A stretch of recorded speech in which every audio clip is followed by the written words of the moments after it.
এই যে আপু, একটু সাহায্য করবেন প্লিজ। জি বলুন, কি সাহায্য? আসলে আমি নতুন ভর্তি হয়েছি, তাই আমি কলা ভবনটি খুঁজে পাচ্ছি না। আপনি যদি একটু সাহায্য করতেন। কলা ভবন? অর্থাৎ অনার্স প্রথম বর্ষের ভবন?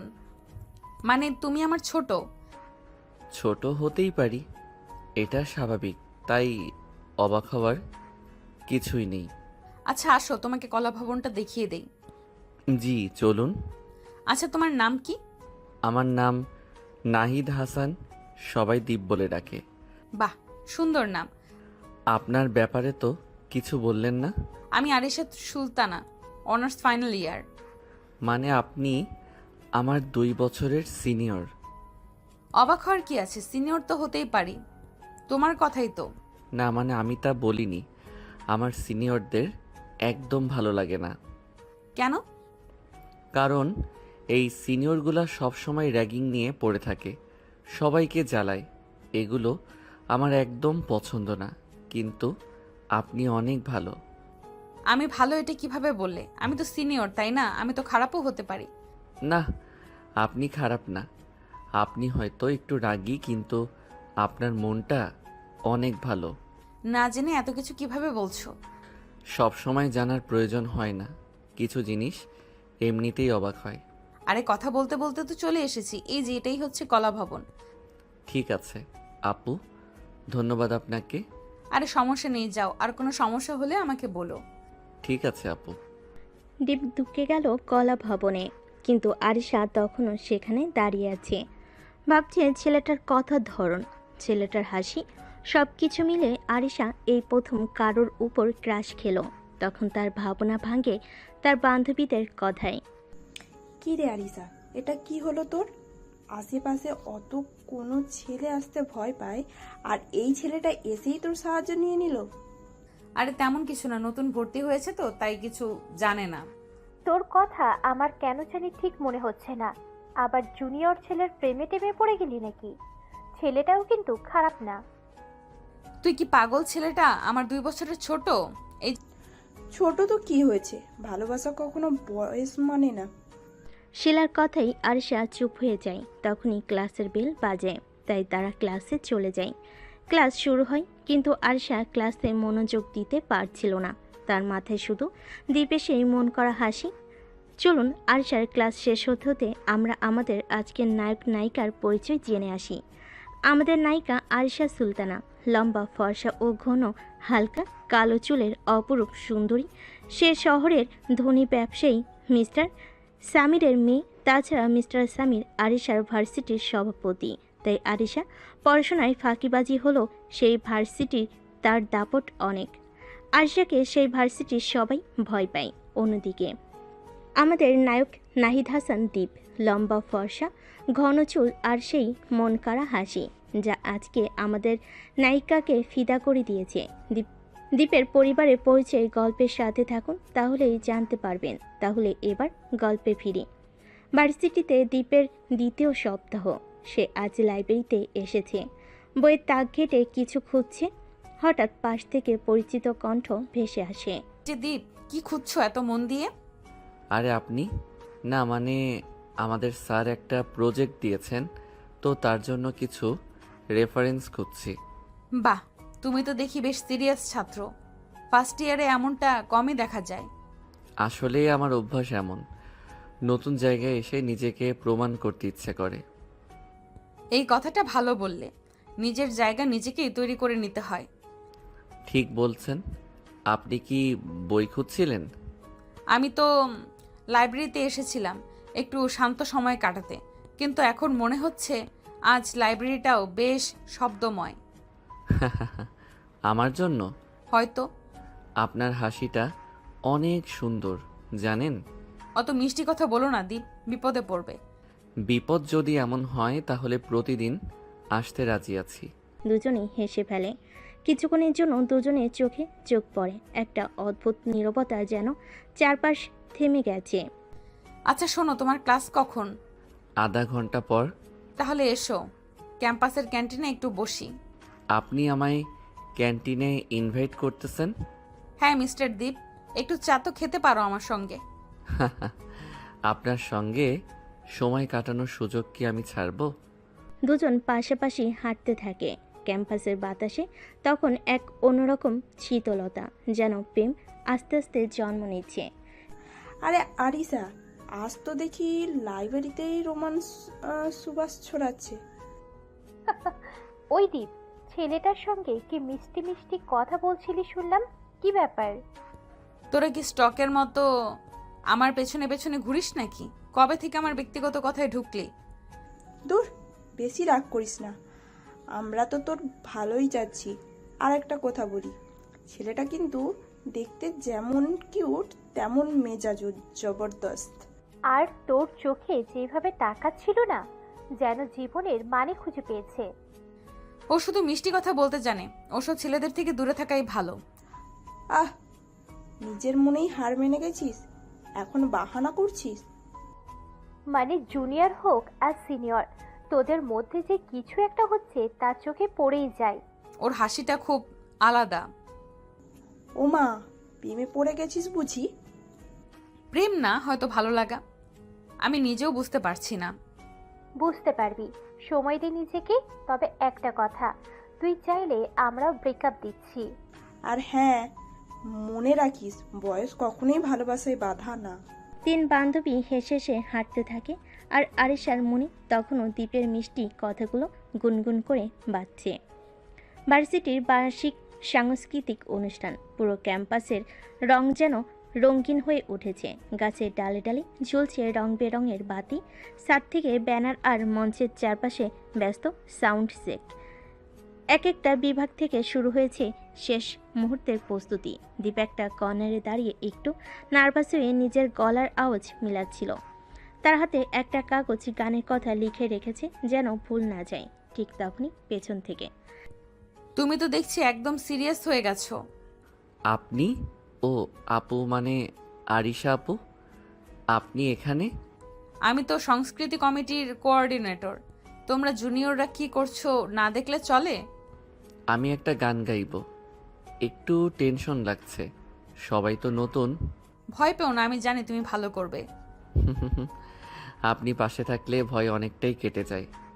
বেশ তো, তাহলে আজ গান আমাকে নিয়েই গাও। যদি আপনি মনে করেন গানটা আপনার জন্য, তাহলে অবশ্যই। আরিশা হেসে ফেলে। দীপের চোখে চোখ রাখতেই যেন সময়টা থেমে যায়। সেই মুহূর্তেই সাউন্ড সিস্টেম থেকে ভেসে আসে দীপের নাম। এখন আমাদের বিভাগের নতুন সদস্য দীপ পরিবেশন করবে একটি গান। দীপ মঞ্চে উঠে দাঁড়ায়, চারপাশের হালকা আলো তার উপর পড়ে। একবার চোখ বুলিয়ে নেয় দর্শকের উপর, তার চোখ গিয়ে থামে আরিশার চোখে। গান শুরু হয়, একটি মেলোডিয়াস প্রেমের গান। তুমি কাছে আসো আর হারিয়ে যাই, তোমার চোখে মিশে যায়। সবার করতালের মাঝে শেষ হয় গান। দীপের ঠোঁটে হাসি, চোখে এক ধরনের প্রশান্তি, সে তার অনুভূতির গানে ঢেলে দিয়েছে। আর কেউ একজন ঠিক বুঝেও ফেলেছে। নিচে দাঁড়িয়ে আয়শা যেন হঠাৎ করেই আবেগে তলিয়ে যায়। তার বুকের ভিতর কেমন যেন হালকা কাঁপন। রিমা ও শিলা তখনই পাশে এসে দাঁড়ায়। আরিসা, তুই দাঁড়িয়ে কি ভাবছিস একা একা? হ্যাঁ রে, চেহারা দেখে তো মনে হচ্ছে কেউ তোর মন চুরি করে নিয়ে গেছে। ছাইরাও তোরা, এমন কিছু না। ওহো, মানে কিছু একটা হয়েছে, তাও আবার স্বীকার করবি না? দীপের গান শোনার পর থেকে তোর চোখে কেমন যেন আলাদা ঝিলিক দেখছি রে। গানটা সত্যি সুন্দর ছিল। ছেলেটার গলায় যে এত আবেগ থাকবে ভাবতেই পারিনি। শুধু গলায় নয়, চোখেও ছিল। তোর দিকে তাকিয়ে গাল গাইলো পুরোটা সময়। আমি তো বলি রে আরিশা, তুই প্রেমেই পড়েছিস। পাগল হোস না, ছেলেটা আমার জুনিয়র, 2 বছরের ছোট। প্রেম কি কখনো বয়স দেখে হয় রে? ভালো লাগাটা তো অনুভবের। আর তুই তো সেই অনুভবের গান শুনে পাথরের মতো দাঁড়িয়েছিলি। সত্যি বলতে ছেলেটার সততা, সরলতা, ব্যবহার আর আজকের গানটা সব মিলিয়ে ওর মধ্যে এক অদ্ভুত আকর্ষণ আছে। ওই তো স্বীকার করে ফেললি, এখন তোকে আর আটকে রাখা যাবে না। দেখিস, আজ না হোক কাল ওই দ্বীপই তোর জীবনে ঝড় তুলে দেবে। ঠিক তখনই মঞ্চ থেকে দীপ নিচে নামে আর ওদের পাশ দিয়ে হেঁটে আরিশার সামনে দাঁড়ায়। গান কেমন লাগলো আরিশা আপু? খুব ভালো, মনে হচ্ছিল তুমি অনুভব করেই গাচ্ছিলে। কারণ আমি সত্যিই অনুভব করছিলাম গানটা আপনার জন্যই গেয়েছি।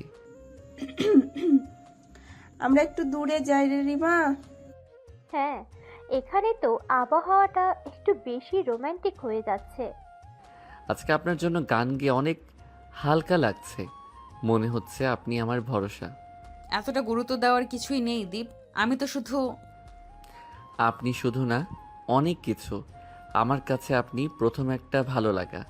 তুমি এখনো ছোট। বয়সে ছোট হতে পারি, কিন্তু ভালোবাসা বোঝার বয়স পার করে এসেছি।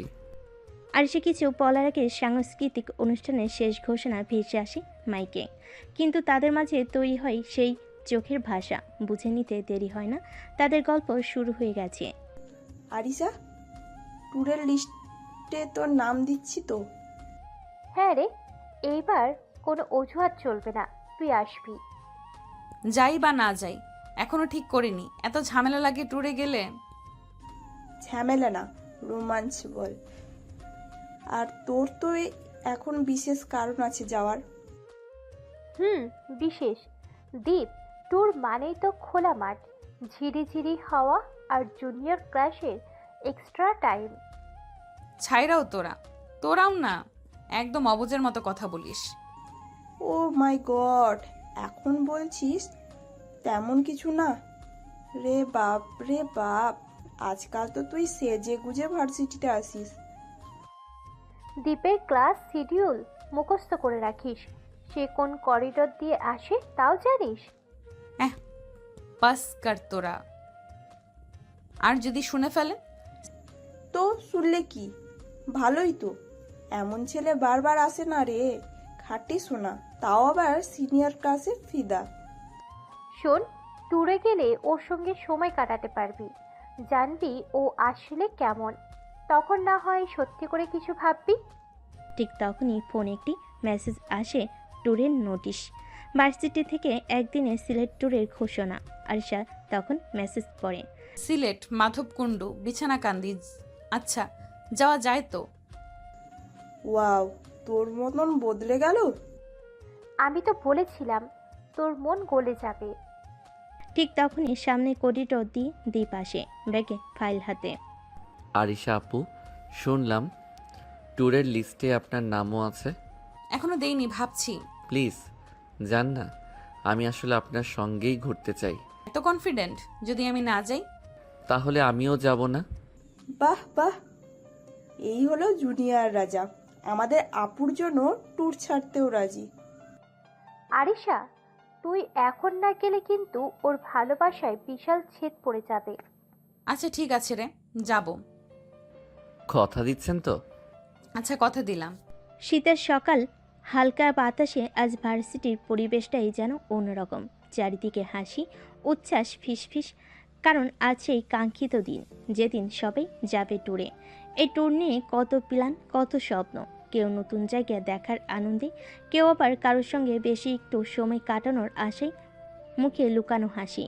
আর ঠিক সেদিনই হয়তো কারোর মনে চিরস্থায়ী হয়ে জায়গা করে নিতে পারে কোনো এক নাম, কোনো এক অনুভব, কোনো এক ভালোবাসা। আরিশা, তাড়াতাড়ি কর, বাস দাঁড়িয়ে আছে, সবাই উঠে গেছে। তুই না সাজতে সাজতেই তো ঘন্টা পার করিস, এবার তো দীপক অপেক্ষা করছে। আরিশা চুল ঠিক করতে করতে বলে। আরে, এত কিছুর কি দরকার ছিল বলতো? কেউ তো কিছু বলবে না। কেউ না, শুধু দীপ বলবে। আপু, দেরি করলেন কেন?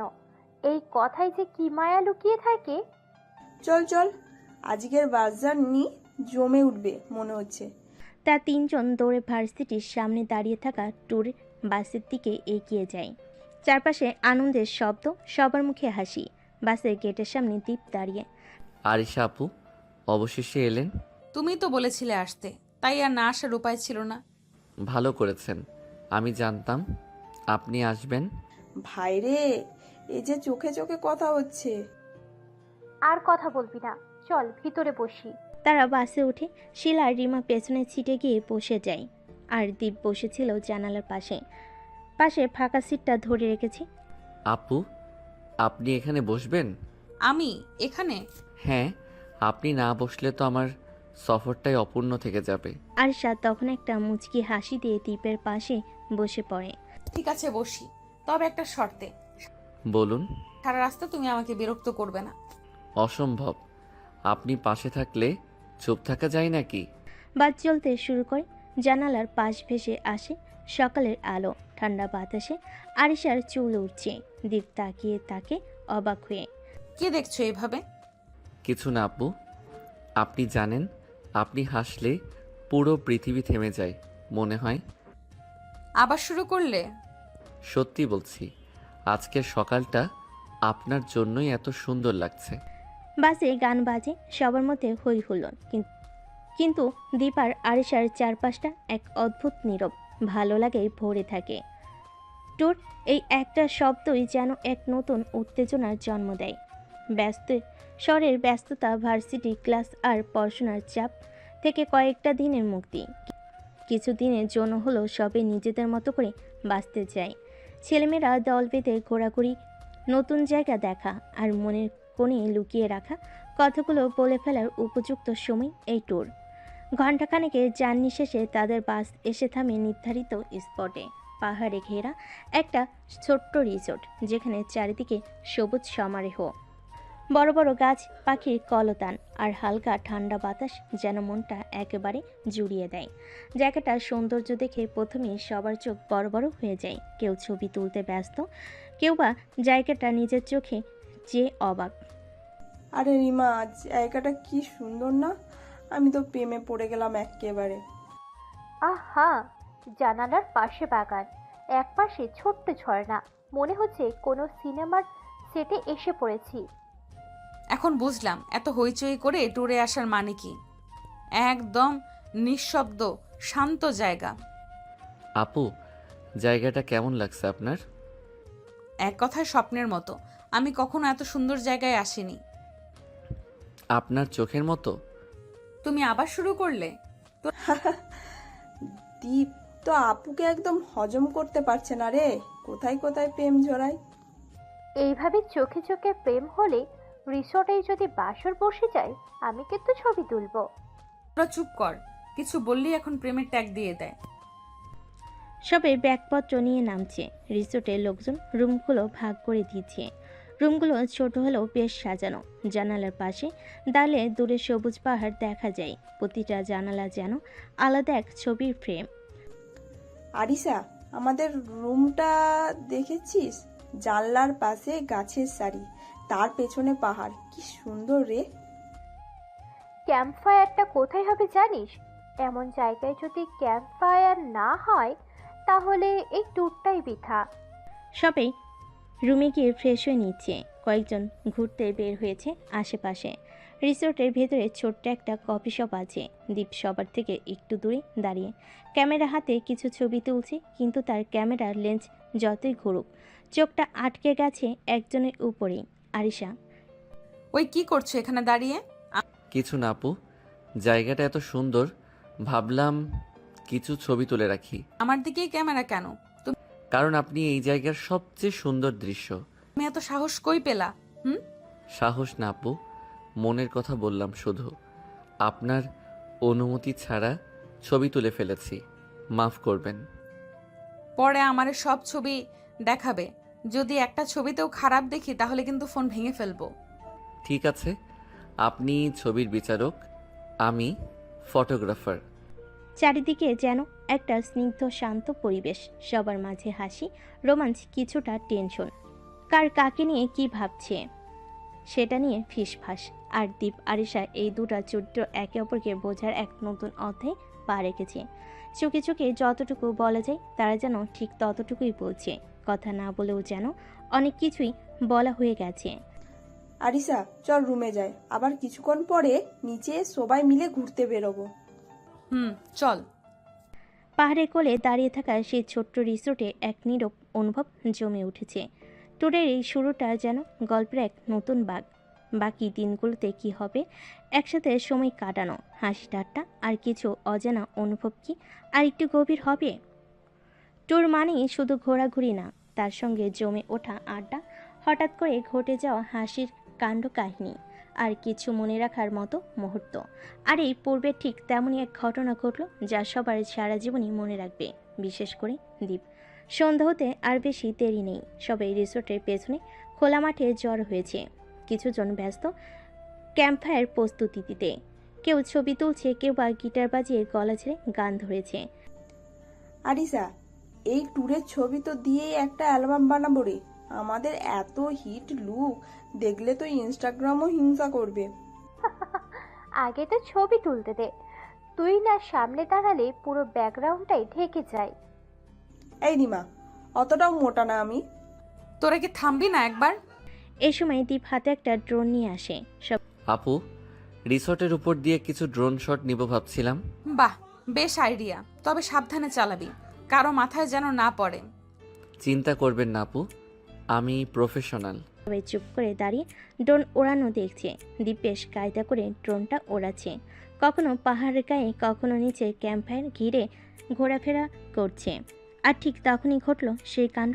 হঠাৎ একটা পাখি ড্রোনটার সামনে এসে পড়ে, আর ড্রোনটা নিয়ন্ত্রণ হারিয়ে সোজা গিয়ে পড়ে আরিশার মাথায়। হ্যাঁ, এটা কি দীপ, তুমি মাথা ভাঙবে নাকি?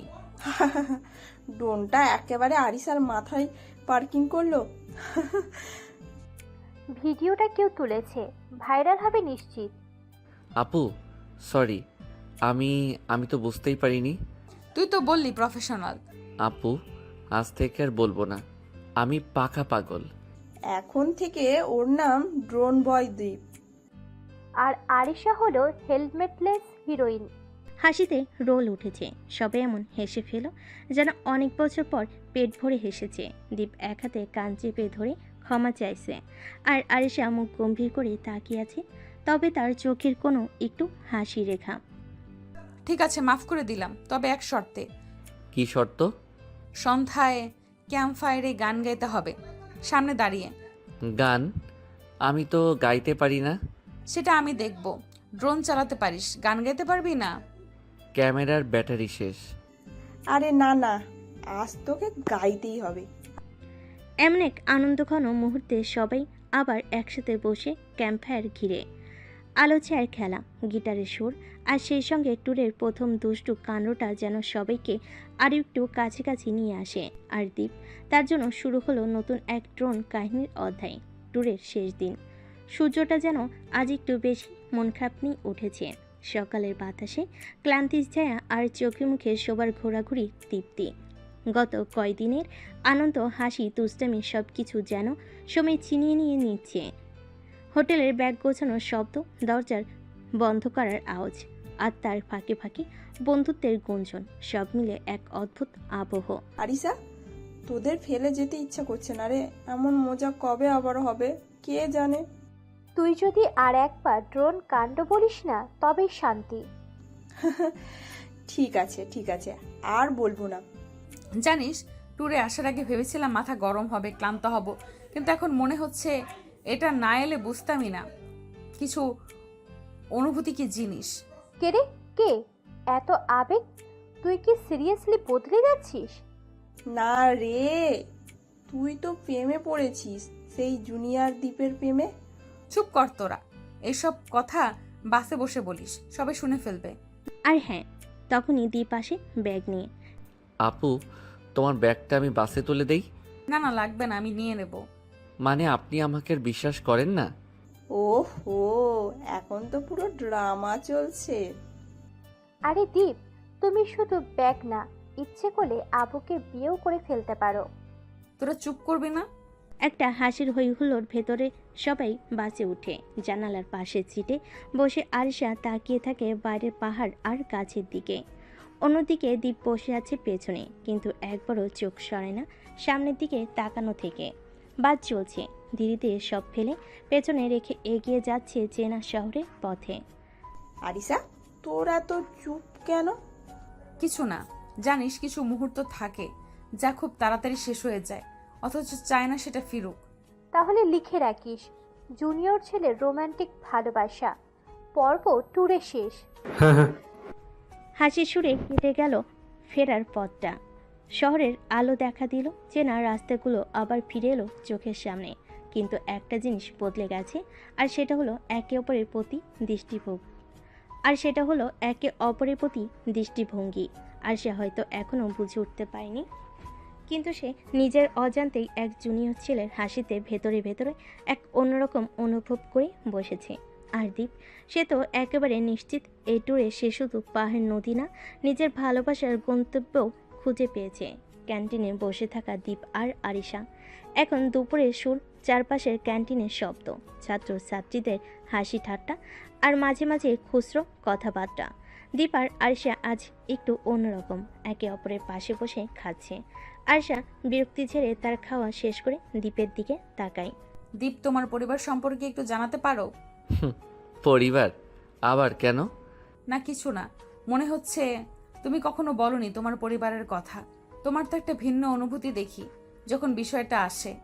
তুমি ভাবছো আমি কাউকে নিজের পরিবার সম্পর্কে বলি না? হ্যাঁ, মাঝে মাঝে মনে হয় তুমি কিছুটা দূরে থাকো। সব কিছু সময়ের সাথে আসবে আপু। পরিবার, হ্যাঁ, সে একটা বড় কথা, এখন আর বলার সময় হয়নি, কিন্তু একদিন বলবো, যখন তুমি ঠিক বুঝতে পারবে। আশা কিছুটা চুপ হয়ে যায়, তার চোখে একটা প্রশ্নবোধক দৃষ্টি। দীপের কথা শুনে তার মনে কেমন যেন একটা অস্বস্তি তৈরি হয়। কিন্তু দীপ একসময় নীরব হয়ে কফি থেকে এক চুমুক নেয়।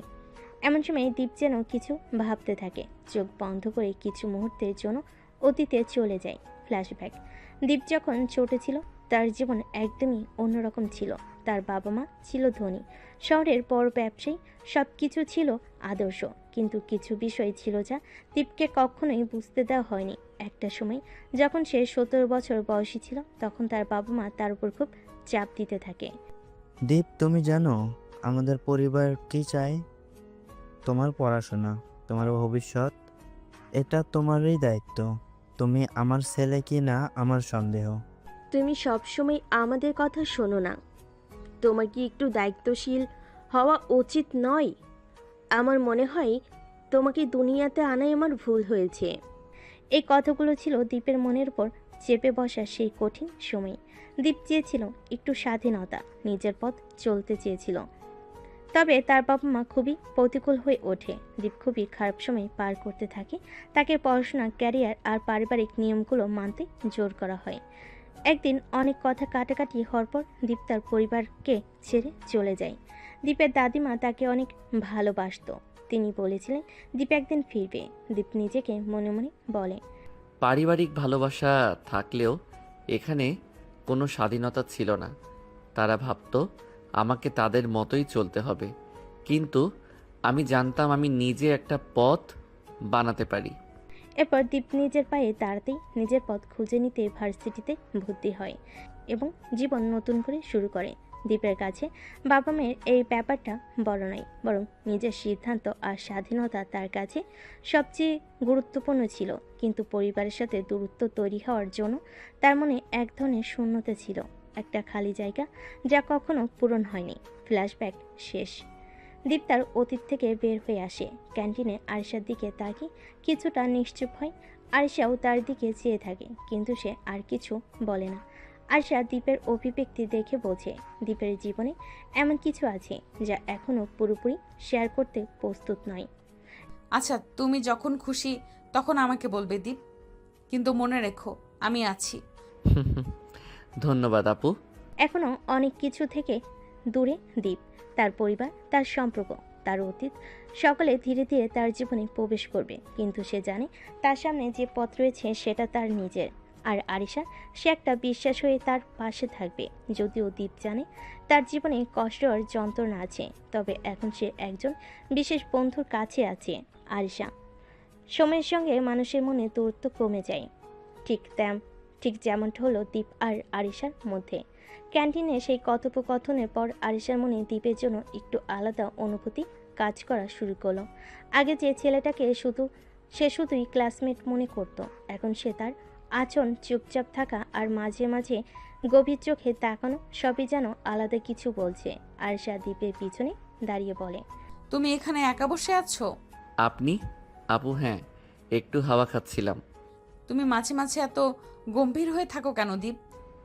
আসলে কিছু ব্যাপার থাকে যেগুলো মুখে বলা যায় না। আমি বুঝি, কিন্তু মাঝে মাঝে তো বলা উচিত, তাই না? দুজনের মাঝে আজ আর আগের মতো দূরত্ব নেই। আগে আপনি তুমি বা কথায় জড়তা সব যেন মিলিয়ে যাচ্ছে চোখে চোখে তাকানোর মাঝখানে। আর সে এখন দীপকে পড়ে সময় পাশে বসে হেল্প করে, পড়ার সময় পাশে বসে হেল্প করে। আর সে এখন দীপকে পড়ার সময় পাশে বসে হেল্প করে। দীপ আর আগের মতো দূরত্ব বজায় রাখে না। আরশার এক টুকরো হাসি এখন তার দিনের অনেকটুকু সময় জুড়ে থাকে। একদিন লাইব্রেরিতে তুমি কবে থেকে আমার এত আপন হয়ে গেলে দীপ? আপন? আমি তো বরাবরই আপন হতে চেয়েছি আপু। তুমি আর এই আপু বলো না তো, কেমন যেন অদ্ভুত শোনায় এখন। আপনাকে আপু বলতেই ভালো লাগে। কিন্তু আমার তো শুনতে ভালো লাগে না। ভালোবাসা কখনো হঠাৎ করে আসে না, আসে ধীরে ধীরে। ঠিক যেমন দ্বীপের মাঝে আরিশার জন্য ভালো লাগাটা গাঢ় হয়ে উঠেছে, আর আরিশার মনে দ্বীপের জন্য অদ্ভুত এক টান। ওরা এখন আর আগের মতো শুধু ভার্সিটির পরিচিত কেউ নয়, বরং একজন আরেকজনের খুব আপন মানুষ হয়ে উঠেছে অজান্তেই। ভালোবাসার পথে কখনো কখনো ঝড় ওঠে, আর সেই ঝড় যদি হয় একরাশ অভিমান, তাহলে সে ঝড়ের ঝাপটা সবচেয়ে বেশি লাগে নিজের অনুভূতিতেই। আজকের দিনটাও তেমনই এক অভিমান মাখা সকাল ছিল। আয়শা আজ খুব রেগেছিল। কেন? কোনো একটা বিষয় নিয়ে কারোর সাথে ঝগড়া হয়েছে। দীপ সেটা জানতো না। স্বাভাবিক মতোই সে লাইব্রেরির পাশে বসে থাকা আয়শার দিকে এগিয়ে যায়, হাতে একটা নোটবুক। আপু, এই যে আপু, একটু দেখবেন। আয়শার আগে গম্ভীর মুখ করে চুপচাপ বসেছিল, একবার চোখ তুলে তাকে চিৎকার করে ওঠে। ততক্ষণ ধরে আপু আপু করছিস কেন? তোকে কতবার বলেছি এই আপু ডাকটা বাদ দে। আর একদিন যদি তোকে এই ডাকটা দিতে শুনি, তাহলে নিজেই বুঝে নিবি কি হবে। দীপ একটু থমকে যায়। সে আগে আর কখনো আরশাকে এত রেগে যেতে দেখেনি। তখন সে ভয়ে ঢোক গিলে, তারপর নিচু গলায় বলে, তাহলে কি বলে ডাকবো? আমার নাম ধরে ডাকবি, আর তুমি করে বলবি। কিন্তু আপনি তো আমার বড়। আর একটা কথা যদি বলিস, আজকেই তোর শেষ দিন হবে। ঠিক আছে। আরিশা, তুমি একটু রাগ করেছো মনে হচ্ছে। আরশা এক সেকেন্ডে দ্বীপের পরিবর্তন দেখে, একটু অবাক হয়, তারপর চোখ ঘুরিয়ে বলে, হ্যাঁ রেগে আছি, কিন্তু তুই মানে তুমি এসে রাগটা একটু হালকা করে দিলে। এখন চুপচাপ বসো, কথা বেশি বলো না। দীপ অবাক। এতদিন যাকে আপু বলে চিনত, তার মুখে আজ শুনল নিজের নাম ধরে ডাকতে। মনটা একটা অদ্ভুত অনুভূতিতে ভরে উঠল দ্বীপের। আর আরিশাও যতই রেগে থাকুক, দ্বীপের পাশে বসে থাকা তার শান্ত স্বরটা সব কিছুই মন ভালো করে দেওয়ার জন্য যথেষ্ট। দুজনেই চুপচাপ বসে রইল, হয়তো বাহিরটা চুপ, কিন্তু ভেতর ভেতরে অনেক কথাই বলছিল ওদের চোখ, ওদের না বলা অনুভূতি। ভালোবাসা কখনো হুট করে ছুঁয়ে যায়, কখনো ধীরে ধীরে মনের গভীরে জায়গা করে নেয়। কিছু সম্পর্ক নিজের নিয়মে গড়ে ওঠে, কারোর অনুমতির অপেক্ষা করে না। দীপ আর আরিশার সম্পর্ক ঠিক তেমনই, ধীরে ধীরে একটু একটু করে একে অপরের দিকে ঝুঁকে পড়েছে। আর সেই সম্পর্কের একটি ছোট্ট বাঁক নিয়ে আজকের গল্প। লাইব্রেরির এক কোণে বসে আছে দীপ, চোখে চিন্তার চাপ, মনে একটা অদ্ভুত অস্থিরতা। হাতে বই, কিন্তু পাতাগুলো নাড়ানোর মানে নেই, কারণ মনটা অন্য জায়গায় আরশার দিকে। ঠিক তখনই পাশে এসে বসে আরশা। দীপ প্রথমে টের পায় না। এই যে পড়ার মাঝেই কেউ এতটা ভাবনায় ডুবে থাকতে পারে নাকি? দীপ চমকে উঠে বলে, আরে, তুমি কবে এলে? এলাম তো অনেকক্ষণ হলো। তুই এমন ভাব করে বসে আছিস যে কিছু বোঝার উপায়ই নেই। মানে, তুমি ঠিক আছো তো? মানে ওই দিন তো খুব রেগেছিলে। হ্যাঁ রেগেছিলাম, কারণ বারবার আপু আপু শুনতে ভালো লাগছিল না। তুমি বুঝতে পারো না, তোমার মুখে এই ডাকটা আমার কেন জানি না আজকাল কেমন লাগে। সরি, আমি বুঝিনি সত্যি।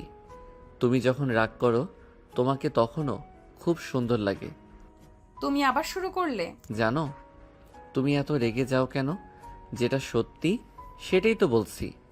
আকাশটা একটু একটু করে মেঘলা হয়ে আসছে, বাইরে হালকা বাতাস বইছে। লাইব্রেরির জানালার কাছে ধাক্কা খাচ্ছে বিকেলের আলো। এই আলোর মতোই ধীরে ধীরে উষ্ণ হয়ে উঠছে তাদের সম্পর্ক।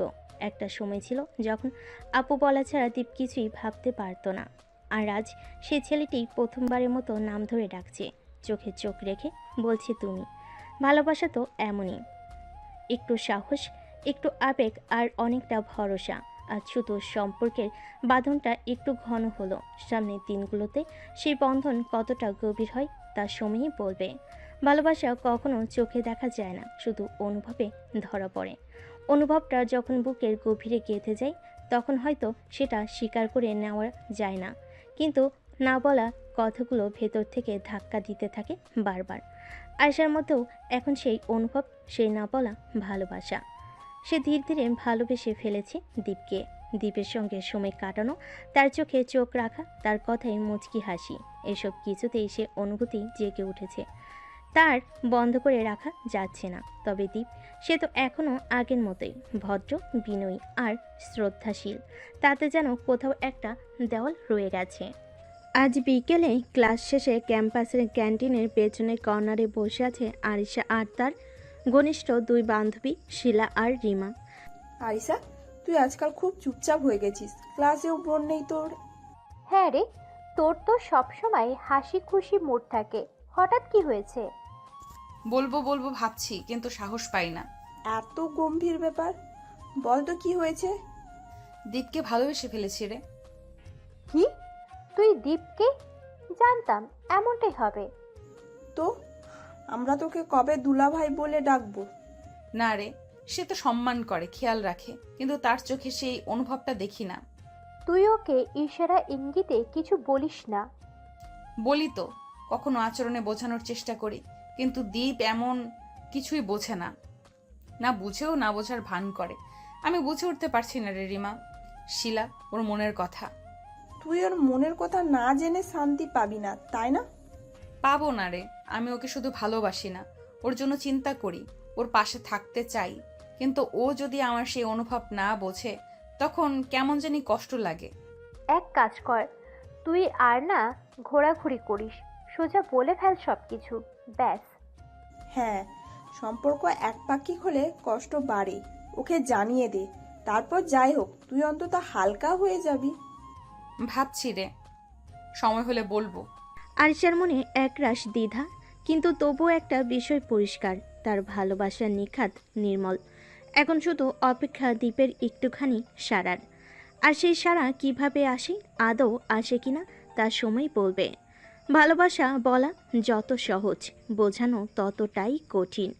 আবার কেউ বুঝেও বোঝে না, হয় ইচ্ছা করে, নয়তো ভয় থেকে। দীপ হয়তো সেই দ্বিতীয় শ্রেণীর, বা হতে পারে সে এক জটিল মনের মানুষ। আজ ক্যাম্পাসে সকালের ক্লাস শেষে ছায়াঘেরা গাছতলায় বসে আছে দীপ আর আরিশা। হালকা বাতাসে দুজনে চুল উঠছে, তবুও পরিবেশটা যেন থমথমে। আরিশা আজ ঠিক করেছে, আর না, আজ অন্তত কিছু একটা বলবেই। আপনি আজকাল অনেক চুপচাপ হয়ে গেছেন, সব ঠিক তো?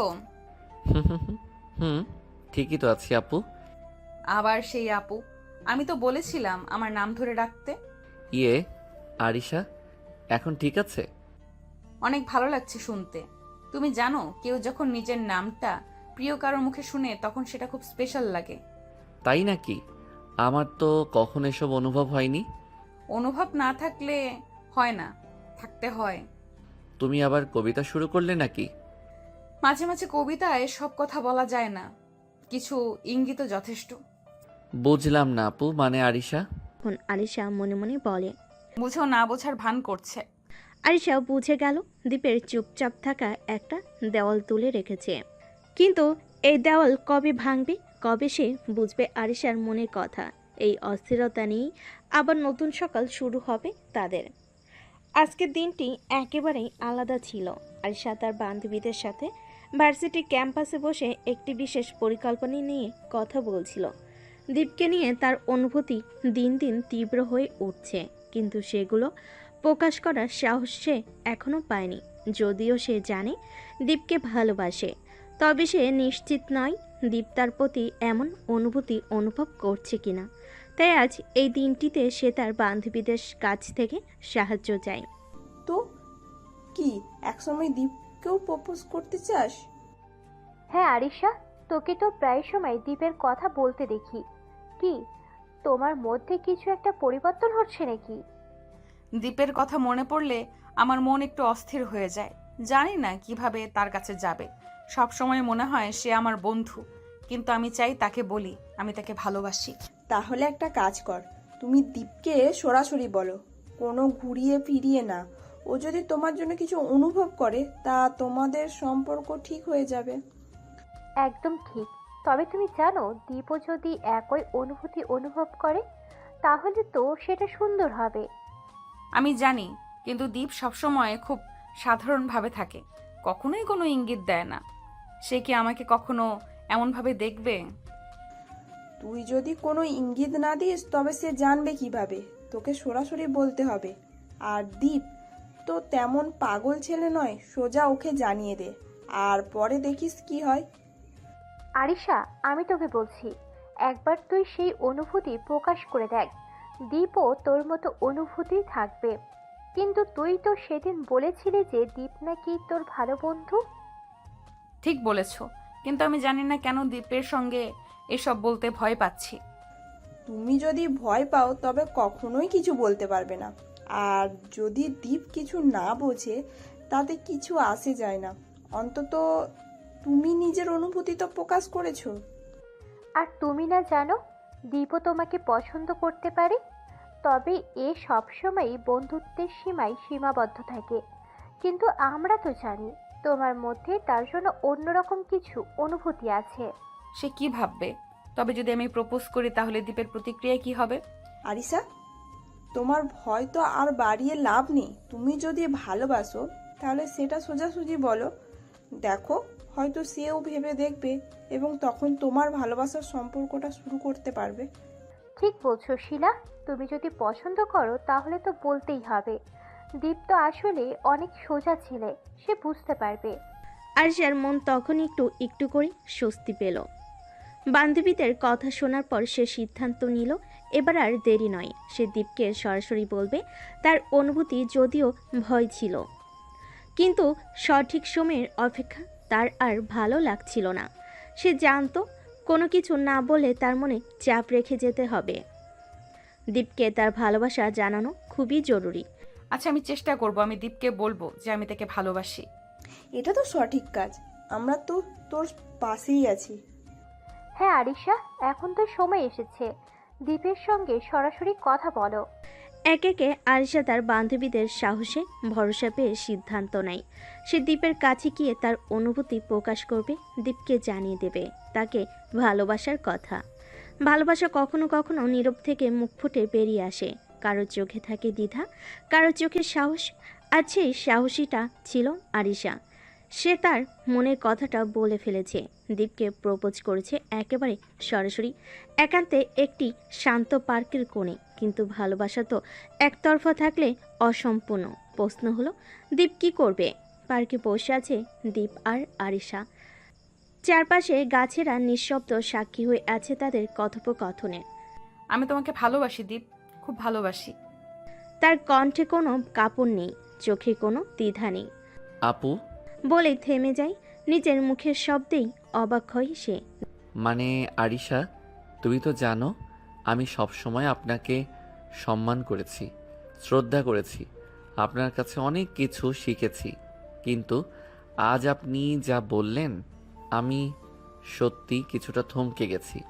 তোমার থমকে যাওয়া আমি বুঝি, কিন্তু দীপ, আমার অনুভূতিগুলো অনেক দিনের জমে থাকা। আজ শুধু সাহস করে বলেছি। তোমার না বলতে কোনো বাধা নেই, আমি জোর করছি না। দীপ চুপ করে থাকে কিছুক্ষণ, তারপর নিচু গলায় বলে, আপনি জানেন আমি কখনো নিজের অনুভূতি নিয়ে খুব খোলামেলা ছিলাম না। আমার পরিবার, অতীত সব কিছুই আমাকে একটু ভেতরের মানুষ বানিয়ে ফেলেছে। তবে আজ একটা কথা বলি, আপনি শুধু আমার সিনিয়র না, আপনি আমার প্রতিদিনের প্রেরণা। আমি সারা দিনে যত হাসি তার অনেকটাই আপনার কারণে। আপনি ছাড়া ভার্সিটির দিন কল্পনাও করতে পারি না। আমি বুঝিনি আমি আপনাকে কবে কিভাবে ভালোবেসে ফেলেছি। হয়তো সেই প্রথম ক্লাসে যখন আপনি আমাকে বসে পড়ো বলেছিলেন, হয়তো সেই দিন যখন আপনি ক্যান্টিনে একসাথে বসে বলেছিলেন তুমি আমার প্রিয় জুনিয়র। আপু মানে আরিশা, আমিও আপনাকে ভালোবাসি। আরিশা চোখ ভরে ওঠে জলার হাসিতে। সে চোখ নামিয়ে ফেলে। দীপকে জড়িয়ে ধরে তার বুকে মাথা রেখে বলে, তোমাকে আগেও বলেছিলাম আর আজকেও শেষবারের মতো বলছি, এখন থেকে আমাকে আর আপু ডাকবে না, শুধু আরিশা বলবে, বুঝেছো? ঠিক আছে আরিশা, আজ থেকে তুমি শুধু আরিশা, আর আমার হৃদয়ের সবচেয়ে প্রিয় মানুষ। তারা দুজনেই তাকিয়ে থাকে আকাশের দিকে। সূর্য তখনও অস্ত্র যায়নি, কিন্তু তাদের জীবনে ভালোবাসার আলো ঠিকই ছড়িয়ে পড়েছে। ভালোবাসা ঠিক তখনই পূর্ণতা পায় যখন একসাথে দুজন মানুষ সাহস করে নিজেদের মনের কথা বলে। আজ দীপ ও আরিশার সম্পর্ক নতুন রূপ পেল। এই মুহূর্তটাই হয়তো তাদের জীবনের সবচেয়ে সুন্দর মুহূর্ত। তবে এই ভালোবাসা এখনও বহু পথ পাড়ি দেবে, তাদের গল্প এখনও শেষ হয়নি, এ তো কেবল শুরু। ভালোবাসা যখন দুটো মনকে এক করে তখন পৃথিবীর প্রতিটি মুহূর্তেই হয়ে ওঠে রঙিন। স্পর্শে থাকে কাঁপুনি, চোখে চোখ রাখলে যেন কিছু বলা হয়ে যায়। দীপার আরিশার ভালোবাসার গল্প এবার এক নতুন মোড়ে। রোমান্টিক সময়ের ছোঁয়ায় ক্লাস শেষে বিকেলের নরম আলোয় ক্যাম্পাসের সেই পুরনো বেঞ্চে বসে আছে দীপ আর আরিশা। আজ আপন মানে আরিশা, তুমি অনেক সুন্দর লাগছে।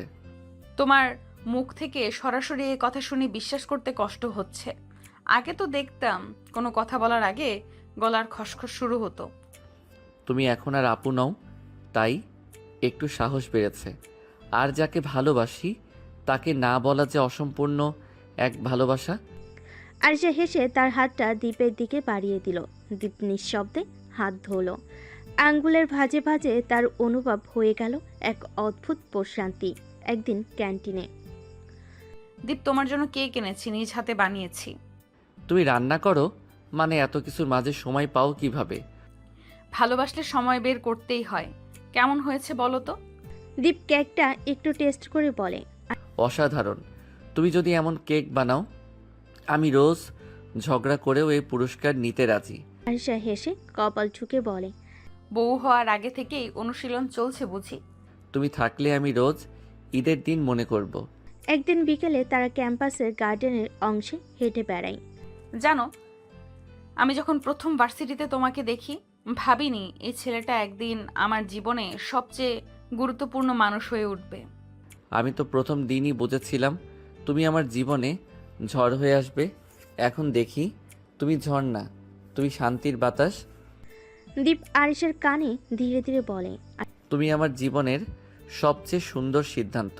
আরিশার গাল লাল হয়ে যায়। সে চোখ নিচু করে বলে, আমার সবচেয়ে সঠিক ভুল, কারণ আমি জানি এমন ভুল করলে আমি সারা জীবন হাসি মুখে কাটাতে পারবো। এভাবেই কাটছে দীপ আর আরিশার প্রেমময় দিনগুলো। একটু হাসি, একটু ঝগড়া, একটুখানি অভিমান, আর অনেক অনেক ভালোবাসা। তাদের সম্পর্ক দিনে দিনে গভীর হচ্ছে, আর সেই গভীরতাতেই ডুবে থাকছে তারা দুজনে। ভালোবাসা যখন গভীর হয় তখন তা এক মুহূর্তেই আনন্দ দেয়, আবার এক মুহূর্তেই অবসন্ন করে। দীপ আর আরিশার মধ্যে সম্পর্ক এতটাই ঘনিষ্ঠ হয়ে উঠেছে যে কোনো ছোটোখাটো ভুলও একে অপরকে আঘাত করে। আজ তাদের জীবনে এমন একটি দিন যেখানে ভালোবাসার তীব্রতা এক অন্যরকম অভিমানে রূপ নেয়। কেন দীপ, তুমি আজকে এত সময় নিলে? এই পর্যন্ত তো আমি একা এসেছি। তোমার কি হলো আরিশা? কোথাও যাওয়ার ছিল না তো? আমি তো 1 ঘন্টা আগে রেডি হয়ে বসেছিলাম। ও, আর একটু মনোযোগ দিতে পারো না? আমি তোমার সাথে আসবো বললেই কেন সময় লাগে? শুধু নিজে নিজে তুমি কি আমার অনুভূতিগুলো বুঝতে পারো না? কিন্তু আমি তো তোমার কথা শুনেছি। কিন্তু কেন তুমি এমন হঠাৎ রেগে যাচ্ছ? তুমি না জানো দীপ, আমি যখন কিছু বলি তখন তুমি কেন বেমালুম উপেক্ষা করো? আমার কি প্রয়োজন তুমি বুঝে ওঠো না? কেন সব কিছু এমন চলে যাচ্ছে? তোমার মানে তুমি আমাকে কখনো বোঝাতে চাও না কেন আমাকে এমন একা রেখে যেতে হবে সব সময়? তোমার ভেতরেই কি সমস্যা? কি করব বুঝতেই পারছি না। তুমি আমার কাছে কখনো সময় খুঁজে পাও না। তুমি যখনই চাও তখনই তুমি নিজে সময় পেয়ে যাও, কিন্তু আমার যদি কিছু থাকে তুমি কেন জানো না? আরিশা, তুমি আসলেই বুঝতে পারছো না আমি সব সময় তোমার জন্যই আছি, কিন্তু কখনো তুমি বুঝতে চাও না। তোমার উচিত ছিল আমাকে না জানিয়ে এগুলো বলো না। এভাবে দীপ আর আরিশার মধ্যে কথার লড়াই শুরু হয়। তবে এই ভেতরের অভিমান শুধু কথার মাঝেই থেমে থাকে না, থাকে থেকে তাদের সম্পর্কের মধ্যে একটা বড় ফাঁক তৈরি করে দেয়। তাদের মধ্যে যা কিছু হচ্ছে তা হয়তো কোনো ভুল থেকে শুরু হয়ে গিয়েছিল, কিন্তু সম্পর্ক যখন এমন গভীর হয়ে ওঠে তখন একে অপরের প্রতি বিশ্বাস ও শ্রদ্ধা আরও গুরুত্বপূর্ণ হয়ে দাঁড়ায়। দীপ আর আরিশা হয়তো জানে না তারা একে অপরকে কতটা চুম্বক শক্তি দিয়ে টানছে। এই টানাপ্রণই তো আসল পরীক্ষা, কিন্তু তারা কখনোই শিখবে না কিভাবে এই অভিমানকে সামলাতে হবে। তুমি জানো আরিশা, আমি তোমার জন্য কোনো দিন ভুল কিছু করিনি, কিন্তু তুমি কেন মনে করো আমি তোমাকে মিস করছি না? তুমি জানো না দীপ, আমি সেভাবে কিছু বলবো না, শুধু যতটা ভালোবাসি ততটাই মন খারাপ হচ্ছে। তাদের মধ্যে এই অস্পষ্ট কথা আরও কিছুদিন টিকে থাকে, কিন্তু একদিন দীপ আর আরিশা একে অপরকে এরকমের পরিপূর্ণতার সাথে অনুভব করে সব কিছু স্বাভাবিক হয়ে যায়। তাদের সম্পর্কের এই অভিমান, এই দিনগুলোর ব্যথা শেষ পর্যন্ত তাদের একসাথে করে তোলে। এই প্রেম তো গভীর হবে, এমন অভিমানই তাদের একে অপরের কাছ থেকে আরও শক্তিশালী করে তুলবে। ভালোবাসা মানেই তো রাগ, অভিমান, আর সেই অভিমান ভাঙানোর হাজার রঙের চেষ্টায় সাজানো ভালোবাসার সবচেয়ে সুন্দর মুহূর্তগুলো।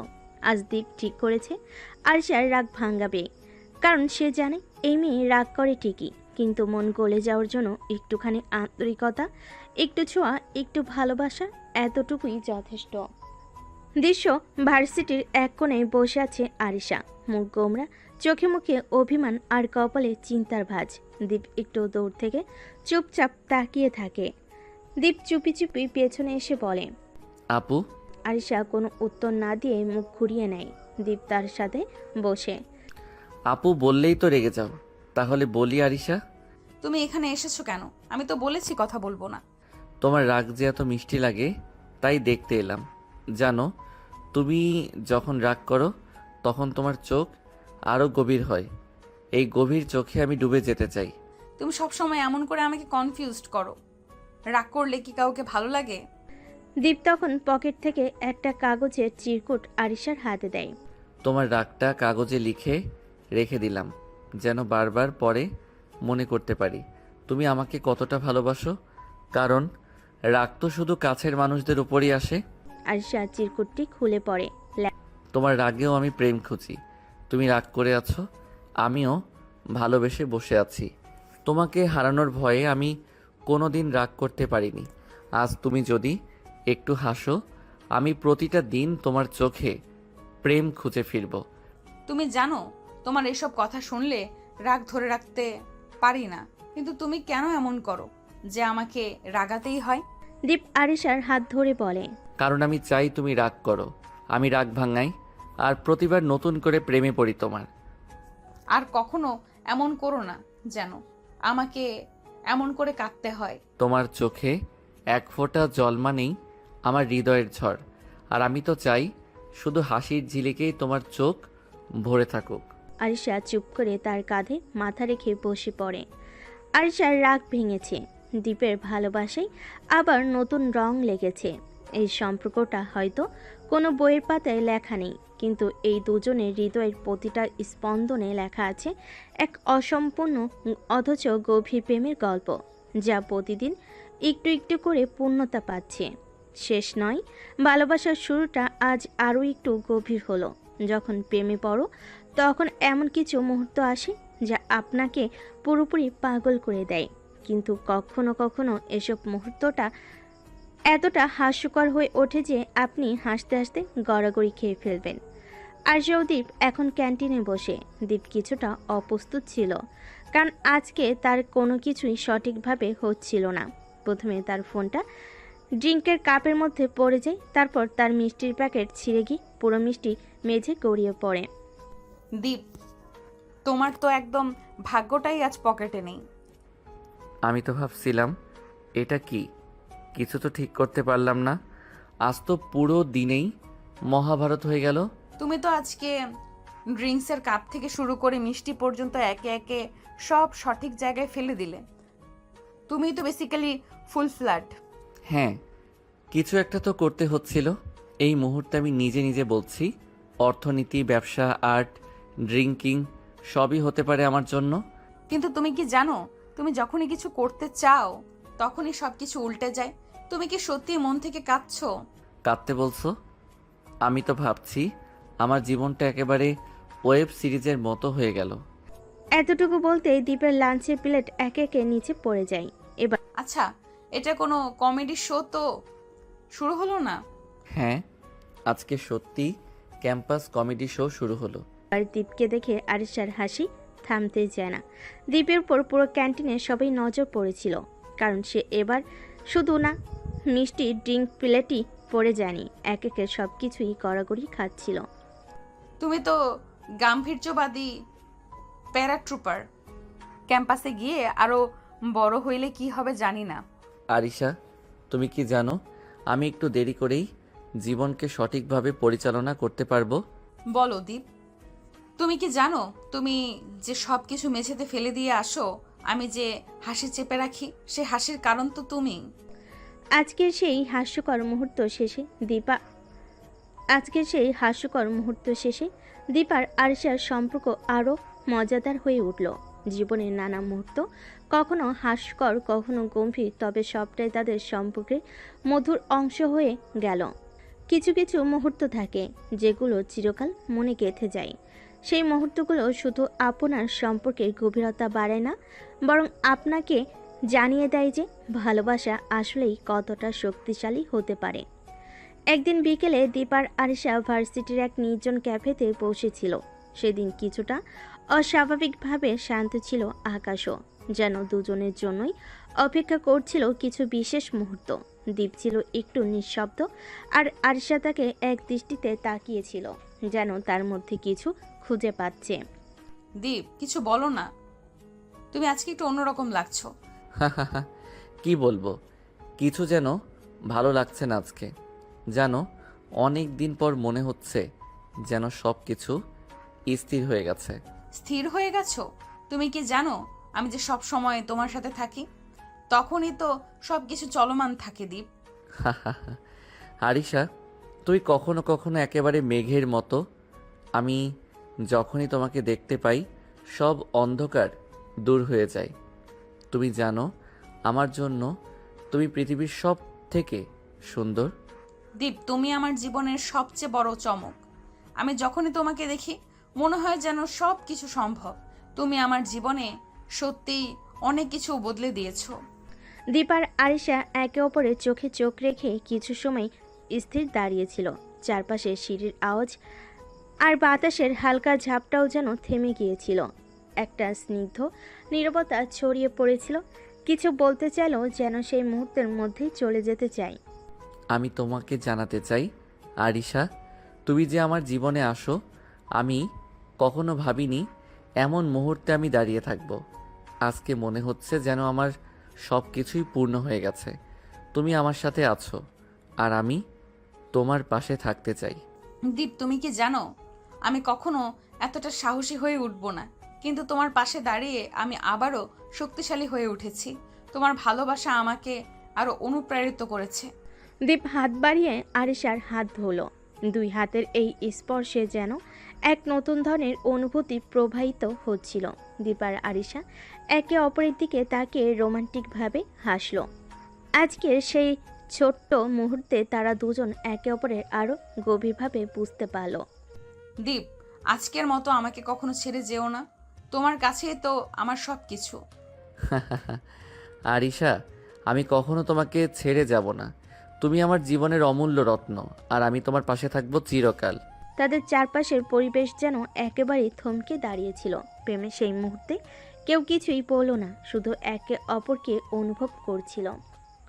জীবনের সবচেয়ে রোমান্টিক মুহূর্তগুলো এমনই হয়। ছোট ছোট কথাই দুজনের মধ্যে এক গভীর বন্ধন তৈরি করে, আর সেই বন্ধন চিরকালীন হয়ে ওঠে। দীপ আর আরিশার সম্পর্কের আরও অনেক রোমান্টিক মুহূর্ত অপেক্ষা করছিল, কিন্তু এই ছোট্ট স্নিগ্ধ রোমান্টিক মুহূর্ত তাদের সম্পর্কের মাধুরী আরও বাড়িয়ে দিল। কখনো কখনো মানুষের জীবনে এমন কিছু বিষয় থাকে যা তারা অন্যদের কাছে শেয়ার করতে চায় না, কিন্তু যখন সেই ব্যক্তির পাশে একজন বিশ্বাসযোগ্য বন্ধু বা প্রেমিক থাকে, তখন তাকে কিছুই বলার ইচ্ছে হয়।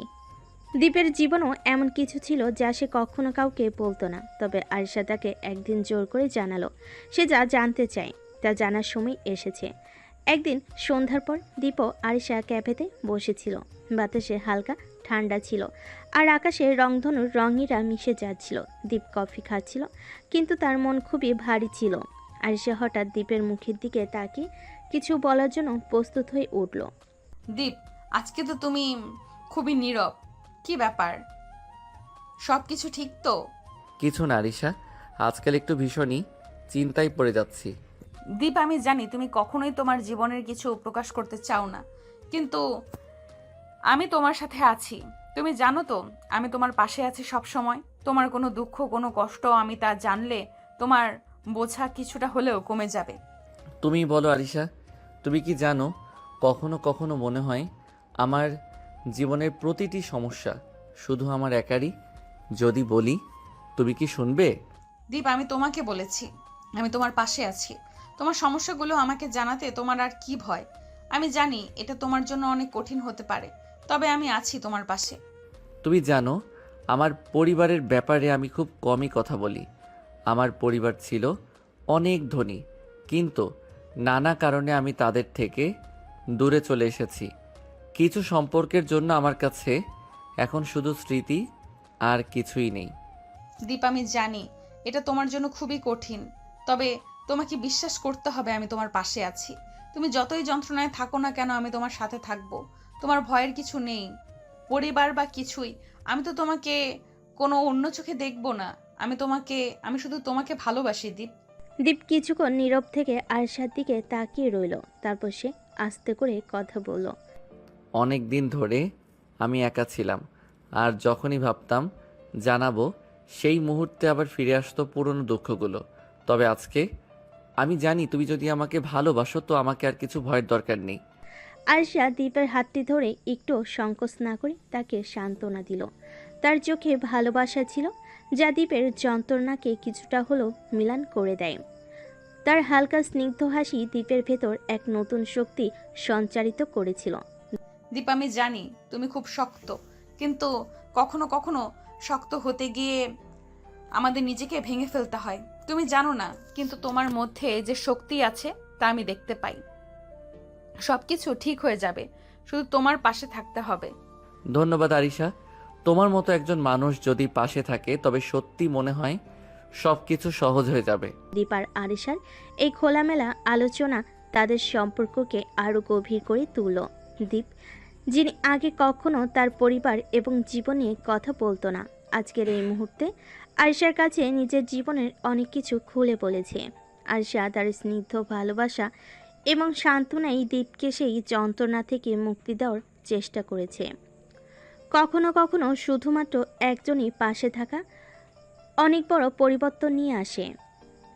জীবনের এমন কিছু মুহূর্ত আসে যেখানে ব্যক্তিগত চাপের পাশাপাশি পারিবারিক চাপও মাথায় চেপে বসে। আয়েশার জীবনেও এমন এক সময় এসে দাঁড়িয়েছে। ভার্সিটির শেষের দিকে তার বাবা তাকে বিয়ের জন্য চাপ দিতে শুরু করেছেন, তবে আয়েশার জীবনে এত সহজ নয়। তার মনে দীপের প্রতি এক গভীর ভালোবাসা রয়েছে, যা সে কাউকে বলতেও পারে না। তার জীবনে দুটি পথ, একটি তার পরিবারের সম্মান বজায় রেখে, অন্যটি দীপের সাথে প্রেমের সম্পর্ককে গভীর করে নেওয়া। কোন পথ সে বেছে নেবে? একদিন সন্ধ্যায় আরিশাও বসেছিল তার রুমে, ফোনে কিছু কাজ করছিল। হঠাৎ তার বাবা এসেছিলেন। তার বাবা খুবই গম্ভীর মুখে ছিলেন। আরিশার চোখে ঠিক বুঝতে পারল কিছু একটা অসুবিধা রয়েছে। আরিসা, তুমি জানো তুমি এখন ভার্সিটি শেষ করতে চলেছো। তোমার বয়স হয়ে গেছে, আর আমি চাই তোমার বিয়ের ব্যাপারে তুমি চিন্তা করো। বিয়ের ব্যাপারে? বাবা, তুমি কি আবার? আমি জানি তুমি এখন পড়াশোনায় ব্যস্ত, তবে আমাদের পরিবারের প্রতিপত্তি, সম্মান সব কিছুতেই বিয়েটা জরুরি।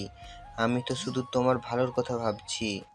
বাবা, আমি জানি তুমি আমার জন্য সেরা চাও, কিন্তু আমার মনে হয় এখন বিয়ের জন্য প্রস্তুত নই। আমি এখনো কিছু ব্যাপারে নিজে সিদ্ধান্ত নিতে চাই। তো তুমি কি ভাবছো? তুমি যে কাউকে পছন্দ করো, তা কি তোমার কোনো বিশেষ সিদ্ধান্তের সাথে সম্পর্কিত?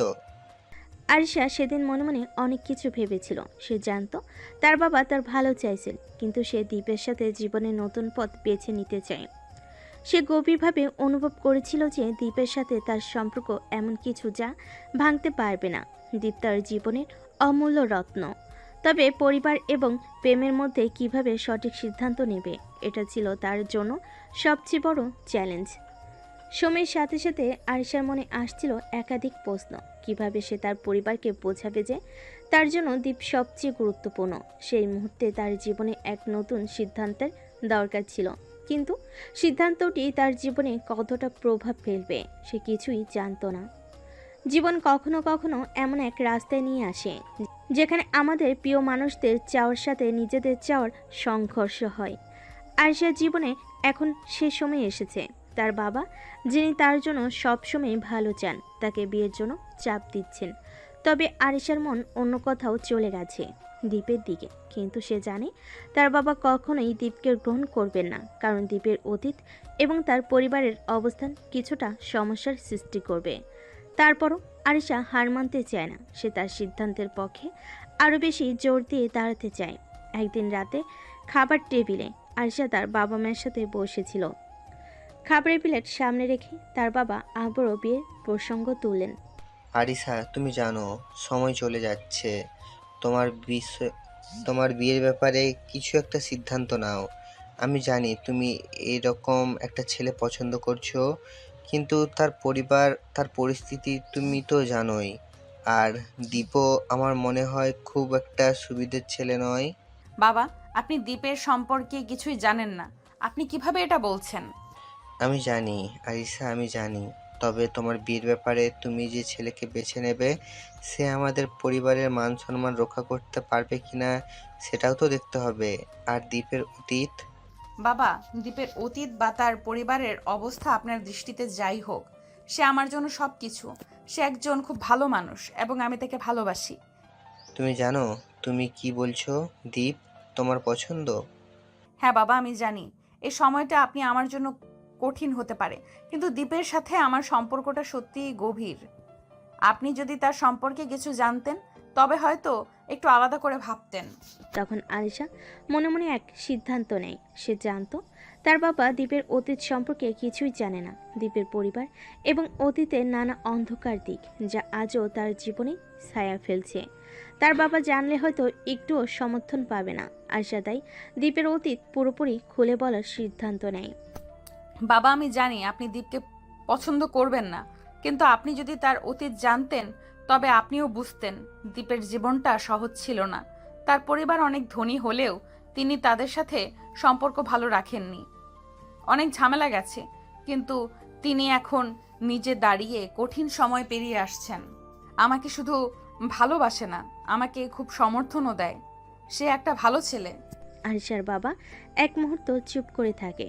তার চোখে যেন কিছুটা চিন্তা আসে। সে হালকাভাবে বলে, তোমার কথাগুলো শুনে মনে হচ্ছে দ্বীপের মধ্যে কিছু ভালো দিক আছে, তবে আমি এখনো নিশ্চিত না।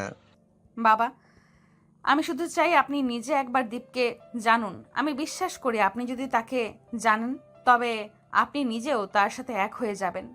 আরিশার বাবা কিছুটা সময় নেন এবং তারপর বলে, ঠিক আছে, আমি দীপের সাথে দেখা করতে রাজি। তবে আমি এটা খুব গুরুত্ব সহকারে বলছি। আরিসা, যদি আমি কিছু ভুল দেখি, তাহলে আমি কিন্তু সোজা সিদ্ধান্ত নেব।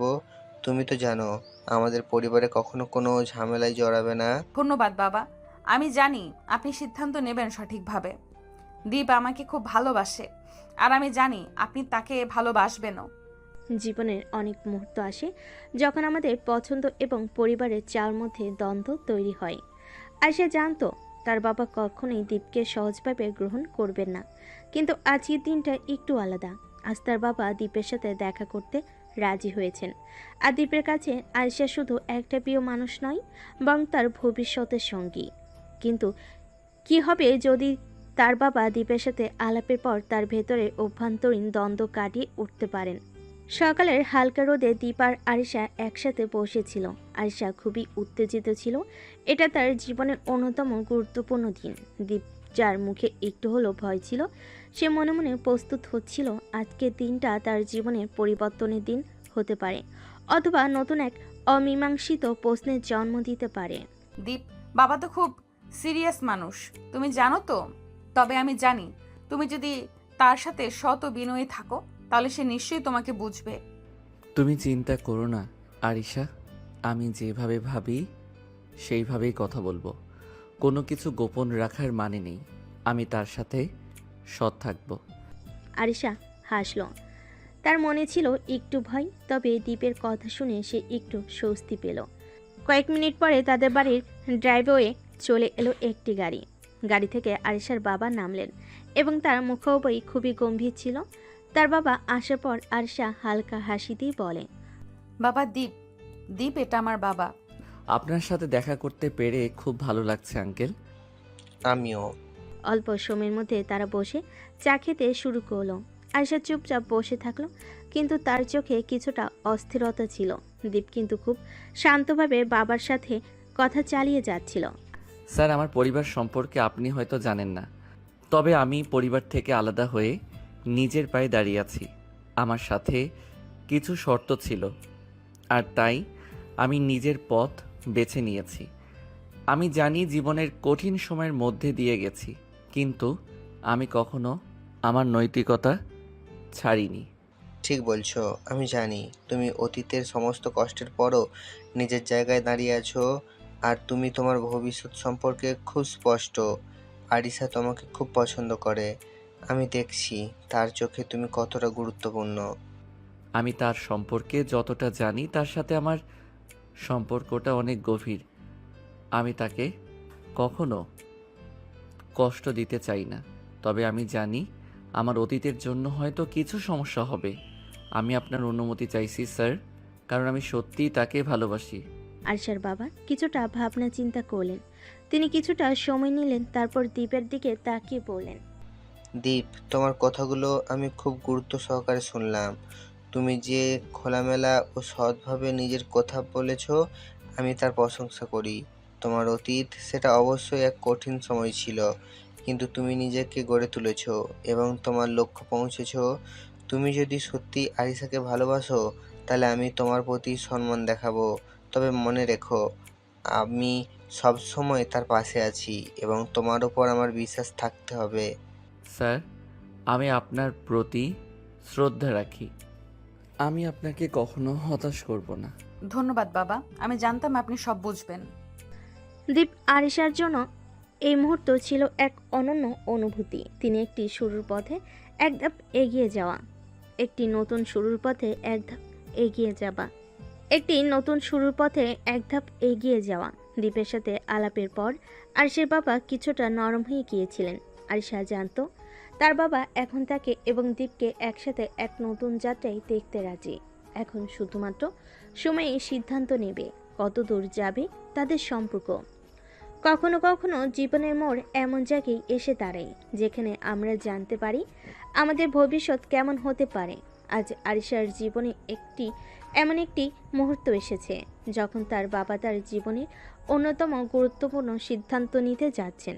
দীপ, যার সম্পর্কে আরিশা এতদিন তার বাবা জানতো না, আজ সে তার সামনে বসে একেবারে স্পষ্টভাবে তার আত্মবিশ্বাস এবং মনোভাব জানতে চাচ্ছে। আর তার বাবা, যিনি এখনো পর্যন্ত সবসময় তার সিদ্ধান্তে শক্ত ছিলেন, আজ দেখবেন দীপকে। তবে আরিশার বাবা জানতেন যে জীবনে কোনো কিছু অর্জন করতে হলে সঠিক সময় সঠিক সিদ্ধান্ত নিতে হবে। আরিশার বাবা চায়ের কাপ থেকে এক চুমুক নিলেন এবং তারপর দীপের দিকে তাকালেন। তার চোখে কিছুটা গভীরতা ছিল, কিন্তু সেই গভীরতার মধ্যে এক ধরনের মেধাবী দৃষ্টিভঙ্গিও ছিল।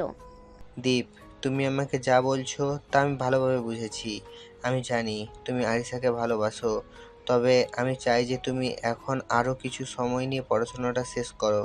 তোমার জীবনের সব সময়টা খুবই গুরুত্বপূর্ণ। তোমার শিক্ষা শেষ হলে আমি তোমাদের জন্য সিদ্ধান্ত নিতে প্রস্তুত। আমার তো একটা মেয়ে, সে যেহেতু আমার চোখে সেরা, সুতরাং আমি চাই যে সে এমন একজন মানুষকে সঙ্গী হিসেবে পাবে যে তার পাশে দাঁড়াতে পারে এবং তার জন্য প্রস্তুত থাকবে। বাপ, আপনি রাজি হচ্ছেন? আমি কখনোই তোমার ভালোর বিরুদ্ধে কিছু করিনি আরিশা। দীপ, আমি জানি তুমি আরিশাকে খুঁজে পেয়েছো, কিন্তু তোমার পড়াশোনা শেষ না হওয়া পর্যন্ত আমি কোনো তাড়াহুড়ো করতে চাই না। আমি চাই তুমি একেবারে সঠিকভাবে প্রস্তুত হও, যাতে তোমরা দুজনেই একে অপরের পাশে দাঁড়িয়ে থাকো। স্যার, আমি জানি আমার পড়াশোনা শেষ হওয়া খুব জরুরি। আমি আপনাকে কখনো হতাশ করব না। আরিশাকে ভালোবাসার প্রতিশ্রুতি আমি রাখবো, তবে পড়াশোনা শেষ হওয়ার পর আমি আরিশার সঙ্গে সম্পর্কের নতুন অধ্যায় শুরু করতে চাই। আমি জানি আপনার সম্মতি ছাড়া আমি এই সম্পর্ক এগিয়ে নিয়ে যেতে পারবো না, তাই আমি আপনার সিদ্ধান্তকে শ্রদ্ধা জানাই। ঠিক বলছো দীপ, তুমি যে আত্মবিশ্বাস নিয়ে কথাগুলো বলছো তা আমাকে তোমার প্রতি আরও বিশ্বাসী করে তোলে। তোমার পড়াশোনা শেষ হলে আমি তোমাদের বিয়ে নিয়ে সিদ্ধান্ত নেব। আমি চাই তোমরা দুজনেই ভবিষ্যতের জন্য প্রস্তুত হও, এবং আমি নিশ্চিত তোমরা দুজনে একে অপরের জন্য উপযুক্ত।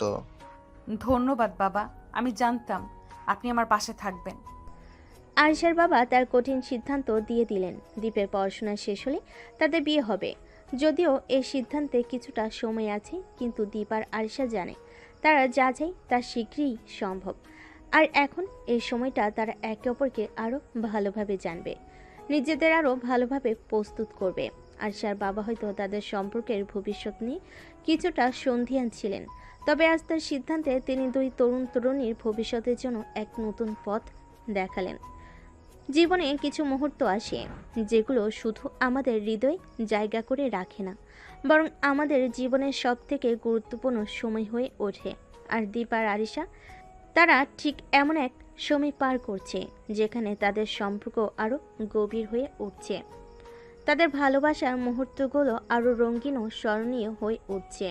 দীপ এবং আরিশা এখন একে অপরের সাথে কাটানো প্রতিটি দিন উপভোগ করতে শুরু করেছে। বিশ্ববিদ্যালয় ক্লাস, পাড়া মহল্লা, চায়ের কাপ কিংবা মাঝরাতে একে অপরের সাথে ফোনে কথা বলা, এগুলো তাদের দিনকে আরও বিশেষ করে তুলছে। দীপ যখনই আরিশার চোখে চোখ রেখে হাসে, আরিশার হৃদয় সারা পৃথিবী থেকে আরও বেশি আলোকিত হয়ে ওঠে। আর দীপ যে ছিল অনেকটা ধীরে ধীরে এগানো মানুষ, এখন আরিশার সাথে নিজের ভালোবাসা আর অনুভূতিগুলো প্রকাশ করতে কিছুটা খোলামেলা হয়ে উঠেছে। একদিন বিকেলে দীপ আর আরিশা ক্যাম্পাসের একটি সুন্দর জায়গায় বসেছিল। আকাশের রং অনেক সুন্দর ছিল, সূর্য অস্ত যাচ্ছে এবং হালকা বাতাস ছিল। দীপ তার হাত ধরে ছিল, আর আরিশা একটু অবাক হয়ে তাকিয়েছিল। তোমার কি মনে হয় দীপ, আমাদের সম্পর্কটা এমনই চলবে, না হয় কোনো বাধা আসবে? আমার তো কোনো বাধা দেখি না আপু। যদি তুমি থাকো আমার কাছে পৃথিবীর সব কিছু ঠিক হয়ে যাবে। আমাদের সম্পর্ক যদি বন্ধুত্ব থেকে শুরু হয়ে থাকে, তবে তা কখনো প্রেমে রূপান্তরিত হতে পারে। আর আমি ঠিক জানি আমাদের ভবিষ্যৎ অনেক সুন্দর হবে। আমি জানি তুমি সত্যি বলছো, তবে দীপ, একটাই কথা, আমার বাবা তোমাদের বিয়ে নিয়ে কিছু সময় নিতে চেয়েছেন। তোমার পড়াশোনা শেষ না হলে তিনি আমাদের বিয়েতে রাজি হবেন না। জানি আরিশা, তবে আমি যে প্রতিশ্রুতি দিয়েছি তা আমি রক্ষা করব।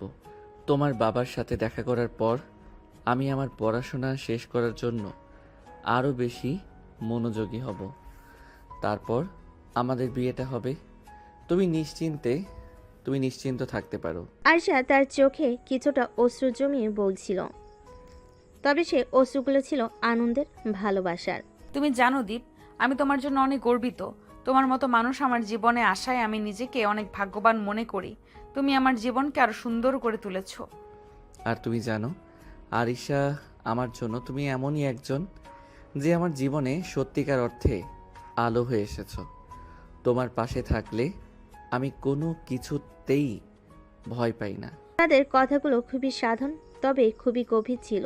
এই সুন্দর ছোট্ট মুহূর্তগুলো তাদের সম্পর্ককে আরও মজবুত করে তুলেছিল। দীপ এবং আরিশা ঠিক তখনই উপলব্ধি করলো তাদের সম্পর্ক শুধুমাত্র ভালোবাসা নয়, একটি বন্ধুও। তাদের কথোপকথন, ছোট ছোট অভিব্যক্তি, একে অপরকে বোঝা, এই সমস্ত কিছু মিলিয়ে তাদের সম্পর্ক এক নতুন রূপ নিয়েছিল।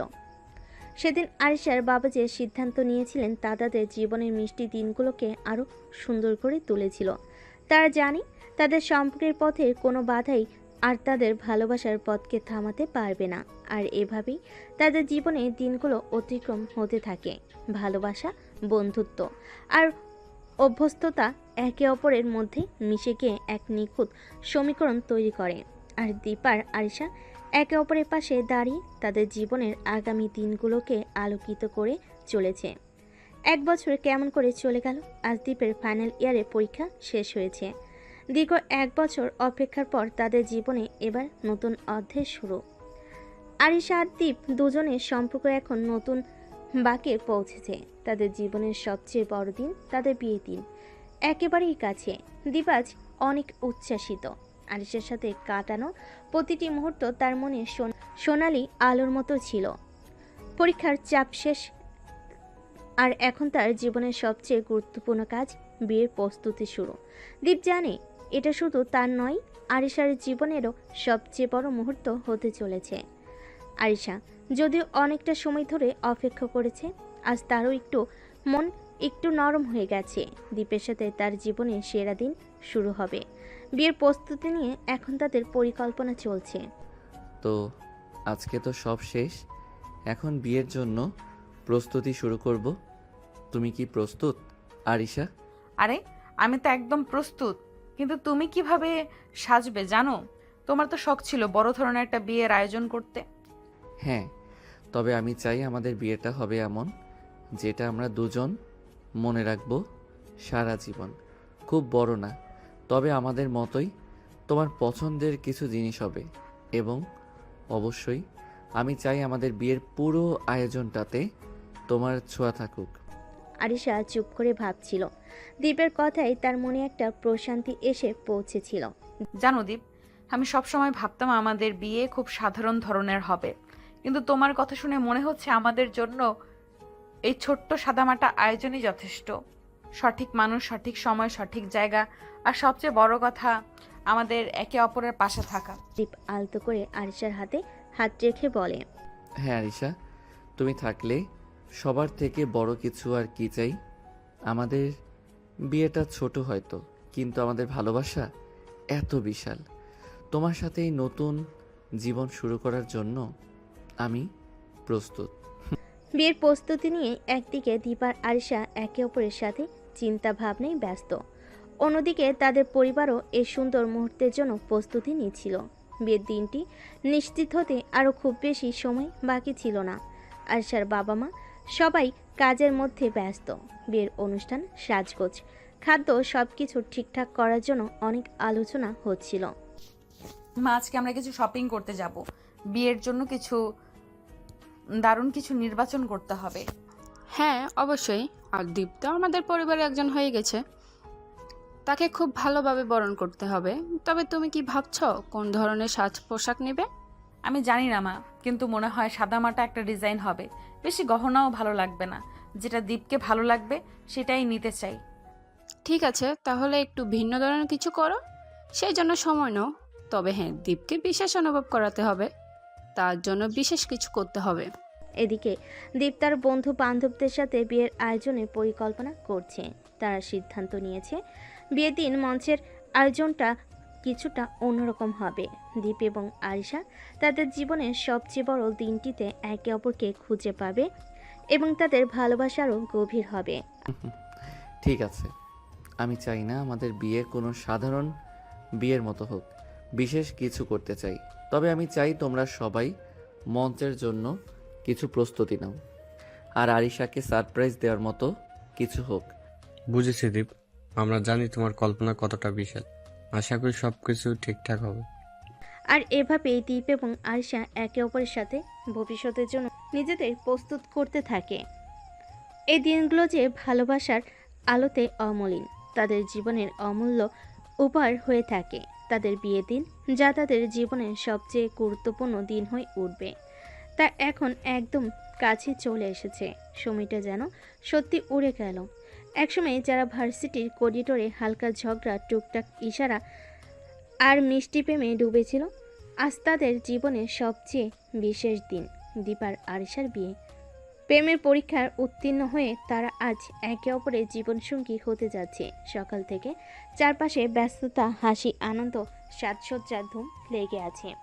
বিয়ের ঘরে গানের সুরে মুগ্ধতা ছড়াচ্ছে। সোনালি শাড়িতে আয়শা যেন স্বপ্ন থেকে নেমে আসা কোনো রাজকন্যা, আর দ্বীপের শেরওয়ানিতে যেন হাজার বছরের প্রেমিক পুরুষ।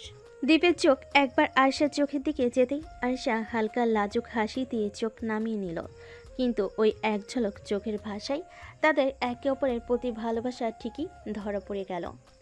আজ মনে হচ্ছে আমি পৃথিবীর সবচেয়ে সৌভাগ্যবান মানুষ। আর আমি পৃথিবীর সবচেয়ে ভাগ্যবান মেয়ে, তোমাকে পেয়েছি বলে। বিয়ের কাবির নামেই সই হলো। মোল্লা সাহেবের ঘোষণা, আপনাদের বিবাহ সম্পূর্ণ হলো। এই শব্দে পরিবারের হইচই পড়ে গেল। দীপার আর সে এখন স্বামী স্ত্রী। পুরো আয়োজন জুড়ে আনন্দের ঢেউ বাসরাতে। ঘরটা ফুলে ফুলে সাজানো, মৃদু আলো, হালকা আদর আর শান্ত সুরে ভেসে থাকা একটা রোমান্টিক পরিবেশ।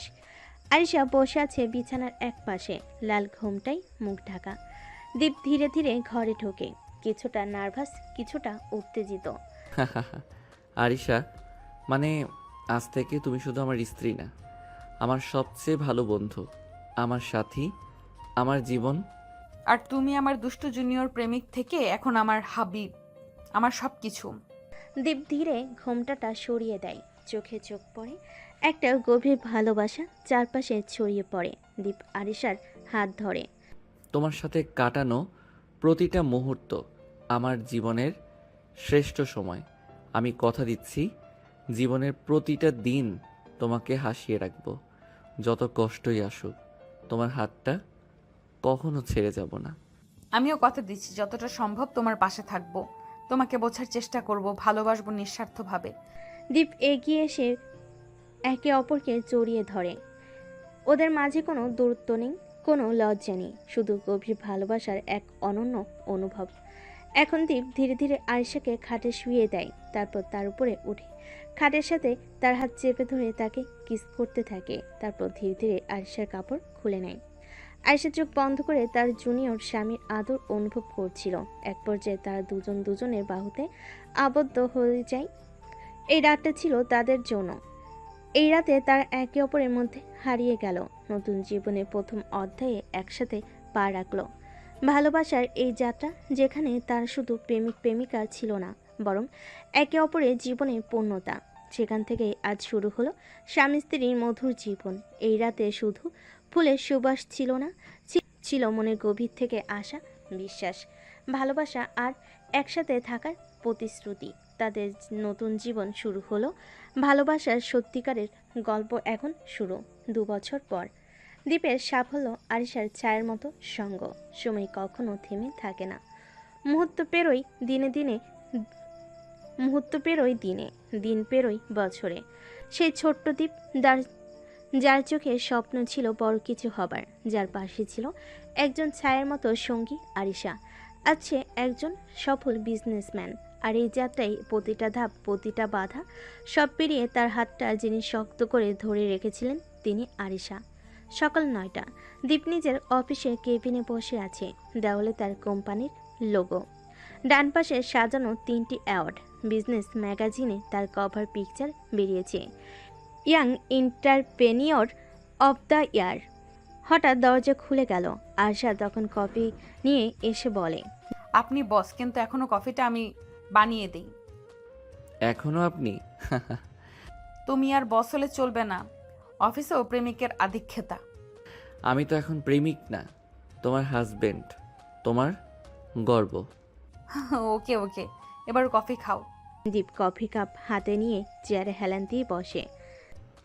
জানো আরিশা, এই 2 বছরে যেসব মুহূর্তে আমি হার মেনে ফেলতে চেয়েছি, সেসব মুহূর্তে শুধু তোমার মুখটাই ভেসে উঠেছে। তোমার বিশ্বাসটা যেন আমার সবচেয়ে বড় জ্বালানি ছিল। আমি জানতাম তুমি পারবে, তুমি তখনও বলেছিলে তোমাকে হাসিয়ে রাখবো, মনে আছে? এখন হাসিটাই আমার শক্তি। দীপ ধীরে উঠে আসে, ওর ডেস্ক থেকে একটা ছোট বক্স নিয়ে আসে। এটা তোমার জন্য। কি আছে এর মধ্যে? খুলে দেখো। আয়শা খুলে দেখে একটা ছোট্ট সোনার চেন, পেন্ডেন্টে লেখা মাই স্ট্রংড আরিশা। আরিশা তখন চোখ ভিজে যায়। দীপ, তুমি আমার জার্নির অংশ না, তুমি পুরো জার্নিটাই। দীপ ওর কাঁধে হাত রাখে, একটুখানি কাঁপা কাঁপা গলায় বলে, আমি যা হয়েছি তা শুধু তোমার কারণে। আমার সফলতা মানেই আমাদের সফলতা। তুমি থাকলে আমি সব পারবো। 2 বছর আগে সেই প্রেমিক প্রেমিকা আজ সাফল্যের চূড়ায় দাঁড়িয়ে। দীপ আজ সমাজের এক নামকরা তরুণ উদ্যোক্তা, আর আরিশা তার প্রেরণা, তার বিশ্বাস, তার ভালোবাসার ঘর। এই গল্প শুধু সাফল্য নয়, ভালোবাসা দিয়ে গড়া এক সফল জীবনের। তুমি যদি চাও পরবর্তী পর্বে আমরা দেখাতে পারি তাদের সংসারের নতুন অধ্যায়, ভবিষ্যতের পরিকল্পনা, সন্তান, কিংবা জীবনে আরও গভীর বাক, বলো কোন দিকে নিয়ে যাই? সময় বদলায়, মানুষ বদলায়, কিন্তু অভিমান সে থেকেই যায়। দীপ সফল, দীপ ভালোবাসার মানুষকে পেয়েছে, কিন্তু পরিবারের নাম শুনলেই এখনো বুকটা কেঁপে ওঠে। তারা ফিরিয়ে দেয়নি ঠিকই, কিন্তু যে কথাগুলো বলেছিল সেগুলোই ওর আত্মাকে চিরে ফেলেছিল একদিন। দীপ ও আরিশার মাঝে এক সন্ধ্যায় শান্ত আলো আধারিতে কথা হচ্ছে। আজ আব্বু ফোনে বলেছিল তোমার পরিবারেরকে দেখতে চাই, আর ওনার মতো হয়েছে তোমার বাড়ি যাওয়া দরকার। ওনাকে বলো আমি যাব না। কেন দীপ, এতদিন তো চুপ করেছিলে, আজ যখন সুযোগ এসেছে তুমি। সেই দিনগুলো ভুলিনি আরিশা। মা বলেছিল তুই আমাদের নাম নষ্ট করছিস। বাবা চোখের দিকে তাকিয়ে বলেছিল আমার সন্তান হতেই পারে না। তুমি বলো কিভাবে যাব ওদের সামনে? তুমি এখন আর একা নও দীপ, আমি আছি। আমরাই এখন পরিবার।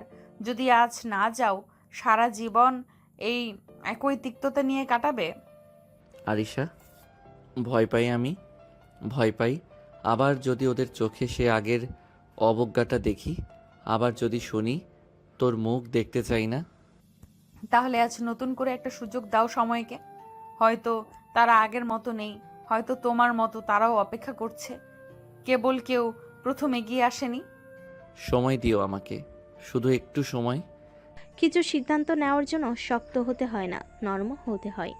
সময় হয়তো দীপকে ভেঙে দেবে, আবার গড়ে তুলবে, কিন্তু সেই পথ চালায় তার হাত ধরে কেউ তো আছেই, আরিশা।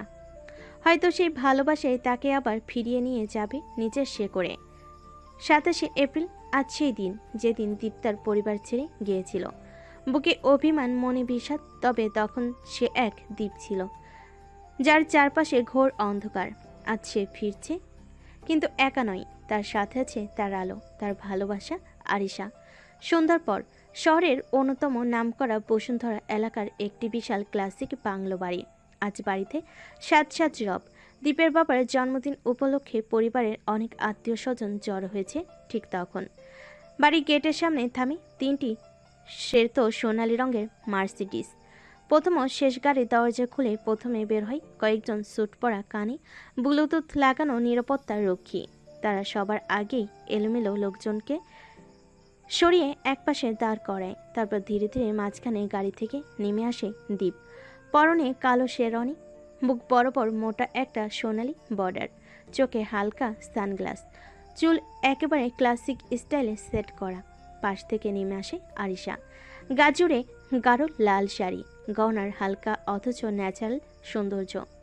দীপের বাহুতে হাত রেখে সোজা এগিয়ে যায় প্রধান দরজার দিকে। হঠাৎ ঘরে এক গুঞ্জন। ওই দেখো, ওই কি দীপ না? ফিরে এসেছে। বাহ, কত বদলে গেছে। একদম বিজনেসম্যানের লুক। দীপ এগিয়ে যায়, সবার সামনে দাঁড়ায়। দীপের দাদি এসে থমকে দাঁড়। দীপ হাঁটু গেড়ে বসে তার পা ছুঁয়ে বলে, দাদিমা, ফিরে এসেছি, তোমার সেই অবুঝ দ্বীপ, তবে এবার একজন দায়িত্ববান পুরুষ হয়ে। তুই ফিরে এসেছিস? আমি জানতাম তোকে ঠকানো যায় না। আরিশা এগিয়ে এসে দাদির পা ছুঁই। দাদি বুঝতে পারে এটা দীপের বউ। এই যে আমার নাত বউ। হায় হায়, এই বয়সে সতীন পেয়ে গেলাম বুঝি। হ্যাঁ দাদি, হ্যাঁ দাদিমা, আমি সতীন নই, আমি দীপের তুমিই তো। তাদের হাসি ঠাট্টাই গৃহমন্দিরে ছড়িয়ে পড়ে। হঠাৎ দীপের মা এসে সামনে দাঁড়ায়, মুখে কান্না চেপে রাখা, চোখে হাজার অভিমান। মা, চিনতে পারছো? চোখ বন্ধ করে চিনে ফেলেছি। সেই ছোট্ট দ্বীপকে, যে একদিন কাঁদতে কাঁদতে বাড়ি ছেড়েছিল, আজ ফিরেছে বিজয়ী হয়ে। সেই সময় দ্বীপ তার পরিবারের ভেতর দাঁড়িয়েছিল রাজকীয় দৃঢ়তায়, পাশে ছিল তার ভালোবাসা। একদিন যে দ্বীপ অবহেলিত ছিল, আজ সে সকলের সামনে দাঁড়িয়ে গর্বিত, সফল আর ভালোবাসার জয়গান গাইছে। দ্বীপের বাবা এসে সামনে দাঁড়ালেন। দ্বীপ চোখ নামিয়ে দাঁড়িয়েছিল। তখন তার বাবা পায়ের আওয়াজ শুনে ঘুরে দাঁড়ালেন। চোখের সামনে কঠোরতা ছিল, কিন্তু সেই কঠোরতার মাঝেও কিছু একটিবার প্রশংসার ঝিলিক ছিল। বাবা আমি আসছি। তুমি ফিরে এসেছো, কিন্তু আমি তো জানি না কিভাবে তোমার কাছে আসব। অনেক কিছুই বুঝতে পারিনি। তোমাকে হারানোর শঙ্কা ছিল। বাবা আমি কখনো হারিয়ে যাইনি। তোমাদের পছন্দের কাছে আসা সহজ ছিল না, কিন্তু আমি বুঝতে পেরেছি নিজের পথ নিজেই তৈরি করতে হয়। আজ ফিরেছি শুধুমাত্র নিজের শক্তির কারণে আর তোমার জন্য। তুমি যেভাবে ফিরেছো তা বিশ্বাস করতে অনেক সময় লেগেছে, কিন্তু জানো, তোমার হৃদয় বুঝেছি। এক পা এগিয়ে গিয়ে বাবার কাঁধে হাত রেখে বলল, বাবা জীবনের যুদ্ধ শুধু বাইরের নয়, ভেতরেরও ছিল। কিন্তু আমি জানি তুমি আমার পাশে আছো। এটা যদি বুঝতে পারতাম প্রথমেই, তো আমার জীবনে এত কিছু হতো না। এখন বুঝতে পারছি, সার্থক হয়ে এসেছো, আর তোমার সাথেই আমাদের পরবর্তী পথও হবে। এভাবে 2 বছরের অভিমান ধীরে ধীরে মুছে যায়। পারিবারিক সম্পর্ক স্থিতিশীল হয় এবং দ্বীপ সেই পরিবারের একজন হয়ে ওঠে, যেখানে ভালোবাসা ও শ্রদ্ধা দুটি অমূল্য সম্পদ হয়ে ওঠে। আমরা এই গল্প থেকে অনেক কিছু শিখলাম। এই গল্পটি এক আত্মবিশ্বাসী যুবক দ্বীপের জীবনের সংগ্রাম ও জয়গাথা। দ্বীপ যেভাবে তার জীবনে বিপর্যয়, পারিবারিক অসন্তোষ ও অভিমানকে অতিক্রম করে সফলতা অর্জন করেছে, এটি জীবনের কঠিন সময়ে দাঁড়িয়ে নিজের যোগ্যতা প্রমাণ করার এক অনন্য উদাহরণ। দ্বীপ, যিনি একসময় পরিবার থেকে বিচ্ছিন্ন হয়ে গিয়েছিল, কিন্তু তার আত্মবিশ্বাস, কঠোর পরিশ্রম এবং তার ভালোবাসার প্রতি নিষ্ঠা তাকে আবার তার পরিবারের কাছে ফিরিয়ে আনে। আয়েশা দ্বীপের জীবনে ভালোবাসা তার পাশে দাঁড়িয়ে দ্বীপকে আগের অবস্থান থেকে আরও শক্তিশালী এবং আত্মবিশ্বাসী হতে সাহায্য করেছে। গল্পটির শেষের দিকে দ্বীপ তার বাবার কাছে ক্ষমা চেয়ে তার পরিবারের প্রতি তার দায়বদ্ধতার কথা বুঝিয়ে দেয়। নিজের আত্মবিশ্বাস ও কঠোর পরিশ্রমে বিশ্বাস রাখা। জীবনে অনেক বাধা আসবে, কিন্তু নিজের উপর বিশ্বাস রেখে কঠোর পরিশ্রম করলে সফলতা অর্জন সম্ভব। দ্বীপের মতো, যিনি অভিমান, কষ্ট এবং বিচ্ছিন্নতার পরও নিজের শক্তি খুঁজে পায় এবং জয়লাভ করে। ভালোবাসা ও পারিবারিক সম্পর্ক। জীবন যুদ্ধে ভালোবাসা এবং সম্পর্কগুলো গুরুত্বপূর্ণ ভূমিকা পালন করে। দ্বীপ এবং আরিশার সম্পর্ক তাদের পরস্পরের প্রতি ভালোবাসা, একে অপরের সমর্থন এবং জীবন যুদ্ধে পাশে দাঁড়ানোর দৃঢ়তা তাদের জন্য সফলতার দরজা খুলে দেয়। ক্ষমা ও সম্পর্কের পুনঃস্থাপন। দ্বীপ তার বাবা মায়ের কাছ থেকে দূরে চলে গিয়েছিল, কিন্তু শেষ পর্যন্ত সে তাদের কাছে ফিরে এসেছে এবং নিজের ভুলগুলো স্বীকার করে তাদের ক্ষমা পেয়েছে। ক্ষমা এবং সম্পর্কের পুনঃস্থাপন জীবনে বড় শিক্ষা। পরিবারের প্রভাব। পারিবারিক সম্পর্ক শুধুমাত্র রক্তের সম্পর্ক নয়, এটি মনের সম্পর্ক। পরিবারের সাথে সম্পর্ক প্রতিষ্ঠা করা, মিষ্টি ও কঠিন মুহূর্তগুলো ভাগাভাগি করে নেওয়া জীবনের এক বিশেষ উপহার। সারসংক্ষেপে এই গল্পটি জীবন, সম্পর্ক এবং আত্মবিশ্বাসের শক্তি সম্পর্কে শিক্ষা দেয়। এটি শিখিয়ে দেয় যে জীবনে সংকট থাকবে, কিন্তু যদি আমরা নিজেদের মধ্যে বিশ্বাস রাখি, আমাদের ভালোবাসা ও পরিবারকে সমর্থন করি, তাহলে আমরা সফল হতে পারবো। তো আজকে এখানেই বিদায় নিচ্ছি। দোয়া করবেন দীপ ও আরিশার জন্য।